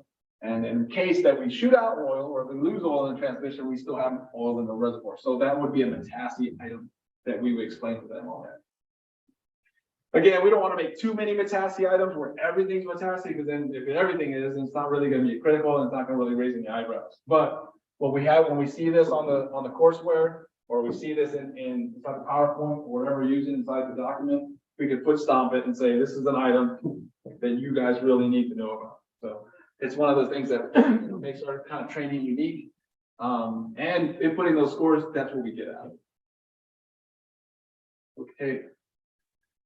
All right, inputs to the design phase are ground course syllabus structure, enabling objectives, and METASI, and then courseware requirements and specification. Okay, this goes into the design phase of the course of what we're going to use inside the course. Okay. Our course design, again, comes from METASI, how critical, that's for METASI, what we're going to lay out inside our courseware. And then our enabling objectives, our training tool, if it's going to be distance learning, ILT, or if it's going to be instructor-led training. And then the best topics to use it. So that's how we're going to come up with our courseware. Again, knowledge to know, skill to know, attitude to behave, and the professionalism inside our Venn diagram. Again, this is not just training, I would say. This is more of a coaching, technician, mentoring kind of type technician when we're doing our courses. A lot of people will say, well, you come to our course, you're going to learn this, you're going to learn that. When you come to our course, we're going to make you a better technician. We're going to make you smarter at how to handle the aircraft. Not a lot of people can say that. We're going to make you able to operate the aircraft at a very high level once you come out of our course. And that's our goal to do. You go through our full training, we're going to give you the best techniques. We're going to show you how to improve yourself and also improve how you operate our aircraft. All right. Knowledge to instruct and explain and indicate, and here's why. So we have right now distance learning inside the 609. We also have distance learning in the 169. What's distance learning do? Distance learning for us is we get a technician to come in, or we get a technician to send him a link at his house or wherever he's working at weeks prior before he comes to the class. And we're going to give him enabling objective number 1, right? Out of every system. What does that mean? That means we're going to give him description and operation of every system inside the distance learning. Okay, chapter 27, 609. Chapter 23, for example, chapter 22, chapter 24, all the electrical power systems. We're going to give him a distance learning, almost like a fan course, prior to when he comes to the course. What we want the technician to do is we wanted to spark interest in the aircraft, for one, And then we also, when he comes to the course, we want him to ask questions. How many times have you been to a course where you had no idea what the aircraft was? Your boss bought it and it's 6 weeks out from seeing it. What does the aircraft look like? You know, are you going to be able to ask me as an instructor questions on what systems are on the aircraft? Probably not, right? And what's my biggest saying? I can't answer questions that don't get asked. So instead of having a fresh, bright-eyed aspect and, oh, wow, look, a brand new helicopter, I'm going to send you a distance learning model prior to come to the course. So you get a little bit of appetite of what's going on in the course, what the aircraft's about. Okay. And then when you come to me, right, in my training center, and you say, hey, I was looking at the external power. How does this work? Great. Let's talk about it. We're going to talk about that before. I have a lot more interest or gained interest using this with this, okay, together. And also, again, like I've been talking about earlier, just shortening that learning curve, right? It's hard for me to come in here on your first day, day one, be like, I don't like this helicopter. I don't never seen it. I don't even know what it looks like. And then I got to start from scratch and really give you that information as best I can. But if I send you out a distance learning that may be 2 or 3 hours long with just some really high level information about the aircraft, you're going to be more apt to learn what the aircraft's about and what you're doing with it. So we're going to use this, and then we'll use this, and hopefully when we get really good at doing this, and we get really a lot of buy-in from our customers doing this, we will shorten this. Okay, so we can send you the information online, distance learning, and then we'll just on here concentrate on the meat and potatoes of the aircraft, right? The proper system, the maintaining systems, and that'll make it shorter for this. And then was using this distance learning and classroom training all in one. My friend Ryan. Okay. All right. To train, practicing specific operational training. We do that in the classroom. We also use virtual maintenance training and computer-based training. And then we also use that in our maintenance simulators. And this is in, actually, this is in right here, 19004, and then this is 31002, our 139 and our 119. Okay. Using these things, right, to get our training better. Okay. So educate, promote values, behaviors, and give direction. Maintenance simulator. This is one. This is out in the Sesto Calinde 169 trainer. This will be this is another. This is the backside of that 169 trainer. Promote values, behaviors, and give direction. Again, most customers, like nowadays, they expect to get trained, right? They expect to learn from the aircraft. They expect to get to, as an instructor, feed them information. We got to do more than that, right? We got to practice specific operational approach training. We got to promote values, behaviors, and give direction. We can't just allow them to, okay, I'm here for a course. I'm going to learn about this helicopter. This is more of a coaching, mentoring type operation that we're going to do to provide more value to the customer. It's hard to get people in for training. It's not easy. It costs money. It's not something that, it's not something that a boss is going to say, hey, I'll write a $20,000 check for training. So what are you going to have to do? You're going to have to provide more services for that training. I'm going to tell you in my training, I'm going to make you better. I'm going to make you more efficient, and I'm going to have you with an economical sense. I'm going to coach you through it. I'm going to make you not only a better mechanic on my aircraft, I'll make you a better technician overall. So what we're trying to give out, what we're trying to provide in our training academy is to promote the values, change the behaviors, and give direction, and hopefully give you a better technician at the end of the day from coming in to starting out. So. All right, simple delivery phase is completed. Okay, now this is our Swiss cheese model. They use it. I think we've been talked about that in the pilot's class about the Swiss cheese model here and trying to catch everything inside the system. I'm a part of this like right now.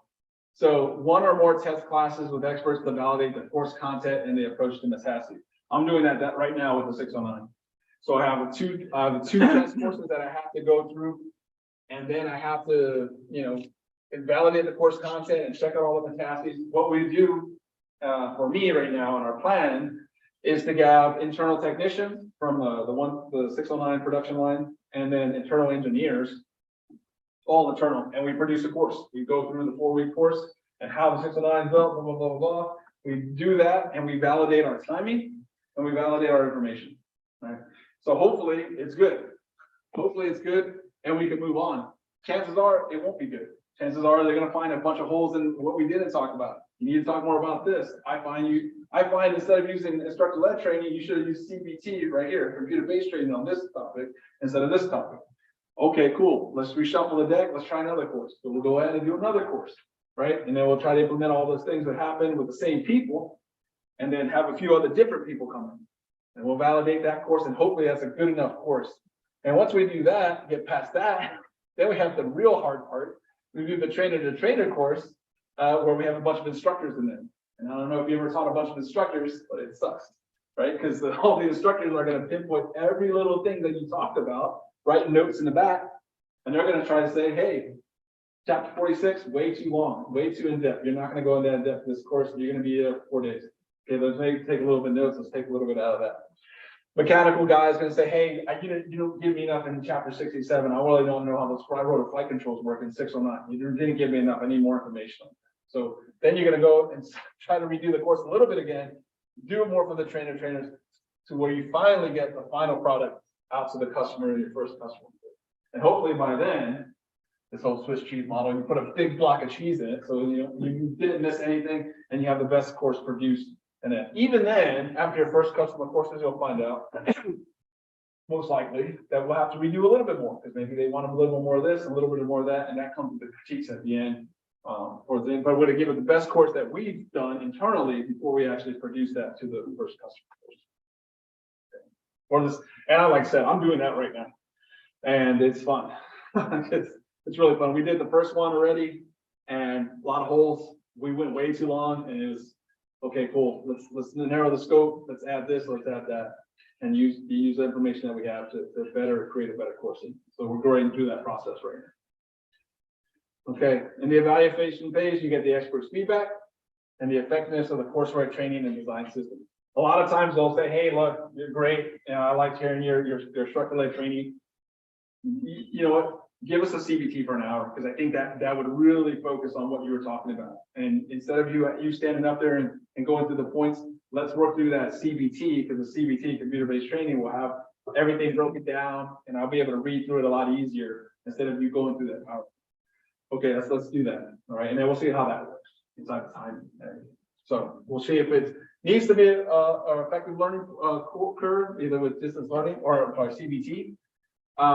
Or, like I said, one of the best things we got is, hey, can you put that into distance learning? Because if you put that in distance learning, you're going to talk about it in class, and they can learn it there. And it's like, you got 4 jacks. Great, awesome. I can see 4 jacks on this distance learning stream. I didn't even talk about it. Okay, great, cool. Let's do that. Those kind of things when you get to the effectiveness of the course training and what system you're using. Okay, training needs analysis, subject matter experts, multimedia developers, LCMS administrators, going through the process to figure out what we need at the end of the day to make a more effective course. Okay. Ground instructor with a learning content management system, and then filtered out through each individual course. Distance learning, computer-based training, instructor-led training, or virtual training. Okay, going that through let's say through the ringer to figure out what the best deliverable would be for the customer. What I always tell my instructors, and this is something that we all know, is that these LCMS, developers, all that stuff that you use in distance learning is just tools. Right? The person that's really going to drive the course is this person, the ground instructor, the ILT guy. He's going to drive the course. He's going to make things happen. He's going to teach the principles. He's going to correct the behavior. He's going to be the coaching and mentoring. He's one of the most important part of the courses. This can be all great, and you can have a great distance learning and a great computer-based training, but when it comes down to the meat and potatoes, this guy at the end is the one that's directing all this stuff. Okay? So he has to be really good at what he does in order to make a great course in whatever matter. Right? He's going to have to be the guy to kind of integrate everything and make it a professional course. And like I said, everything else is just tool, right? What we need for tooling. All right. So I've talked about a little bit like how we actually came up with it. And one of the things we're actually producing now for Leonardo is actually little videos of, the tech rep before that, and Airbus tech rep had a video of showing how processes or what things sound like. We're actually making professional videos of removal and installation processes and sending those out to the customers. If something says, hey, look, I have this, the slider bushing that's, it's a very technical piece. Can you show me how to do it in like a video? Sure. Cool. And I'll show you that. And like I said, we get that from the enabling objective, the Metassi, how critical field experience, and this, again, best use for the Metassi, a special emphasis item. Okay. And periodically, when we're doing this Metassi evaluation, we'll say, hey, let's make a video of that. And then so we'll have it ready when somebody asks for it, because we know it's such a critical task and special emphasis. Okay. In this case right here, it shows on that enabling objective a score of 7. It said 9. Should say 9 up here. No, should say 6. Okay. Anyways, the weighted score up here, 6, 7, 8, 9. Yeah, that's it. Should be 9. I don't know why it says 9. But anyways, they have it right here, a weighted, pretty heavy weighted score. Okay, TNA high score, Metassi correct sequence. So you're going to say, hey, let's do a Metassi on it.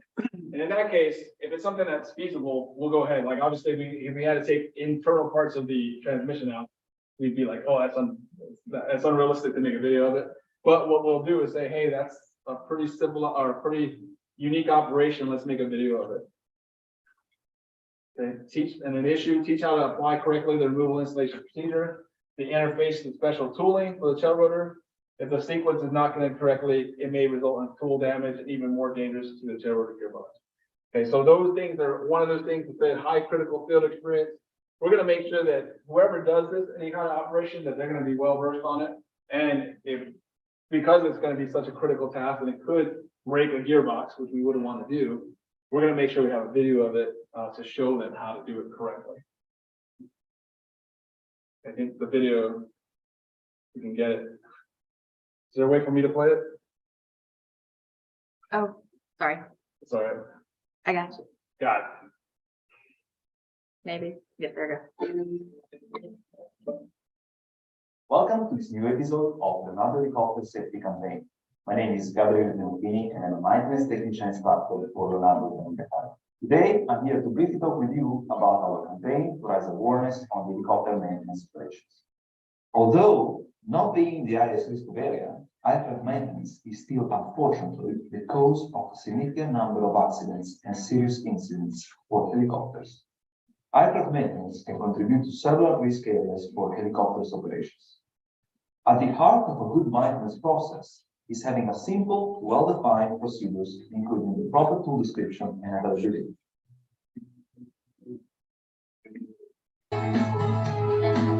Let's start with our maintenance operation. Proceed to install the ring nut on the TGV mast. The ring nut will be used as a base for the extraction and insertion tool. Proceed to install the special tool base SC on the ring nut.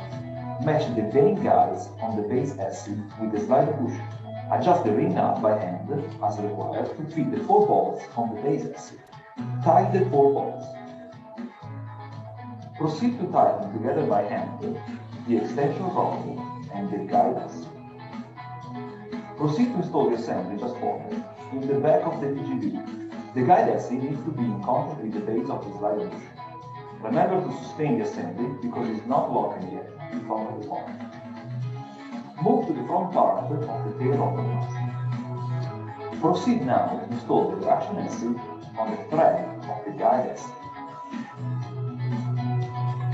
Tighten the reaction SC nut on the thread of the guide SC until the guide SC and the reaction tool are packed together. Proceed to remove the extension rod used before to help the installation of the guide SC. Everything is now ready for the removal of the slider bushing. Slowly tightening the nut of the reaction SC until the slider bushing together with the guide SC is completely removed. Disassemble the reaction SC and the guide SC. Slider bushing is now removed. Removal is now complete. In the next step, we will proceed with the installation.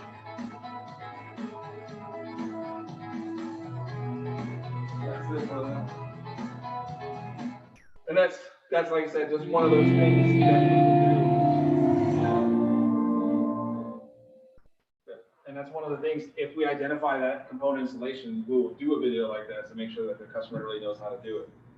And this comes with a lot of participation, a lot of buy-in from our CSNT team. So our tech reps, our product support engineering, all of us constantly communicating in the loop about what's seen and what's going on out there. It's better helping us provide a better classroom, provide a better video, provide better experience for all of our technicians that come to our courses. So I would, if anybody has a chance to go out to Philadelphia, please reach out and we will apply you with a nice little tour of all our flight simulators, our maintenance trainers, and our classrooms, our professional classrooms that we have inside there, as well as some of our information that we're doing. So that's it for me. If anybody has any questions, preguntas, anything, or me, you can go ahead and ask. No questions? Anybody will do? Who's doing the virtual for you guys? Who's it? We're doing the virtual. You're doing it right there? That's it. Yeah, we're doing the virtual. They training. put an Oculus on and then they. No, not an Oculus. It's actually just a video camera. They go through, they look at, you know, in a video camera, they'll see us. We have a camera positioned inside the classroom. And so we're standing back by the board and we're going through the presentations and talking them through it, checking the screens. And then I'll say, hey, guys, it's afternoon. Let me go ahead and get my Teams app up in my phone. Let's go down to the trainer and talk about the fuel control unit, or let's talk about the collective flight control chain. And I'll walk them through that with the camera and say, okay, this is how we're doing it. Or, hey, can we go over how you disassemble that? Sure. And I got a professional camera, almost like a podcaster camera that's actually inside that I can magnify, that I can show apart, taking apart components and things like that, visualizing that stuff inside the classroom. Yeah, that's pretty cool. It's getting out there, so it's good. It's getting us out there. That's all that matters. So, anybody has any questions? Thank you for your time. I appreciate it.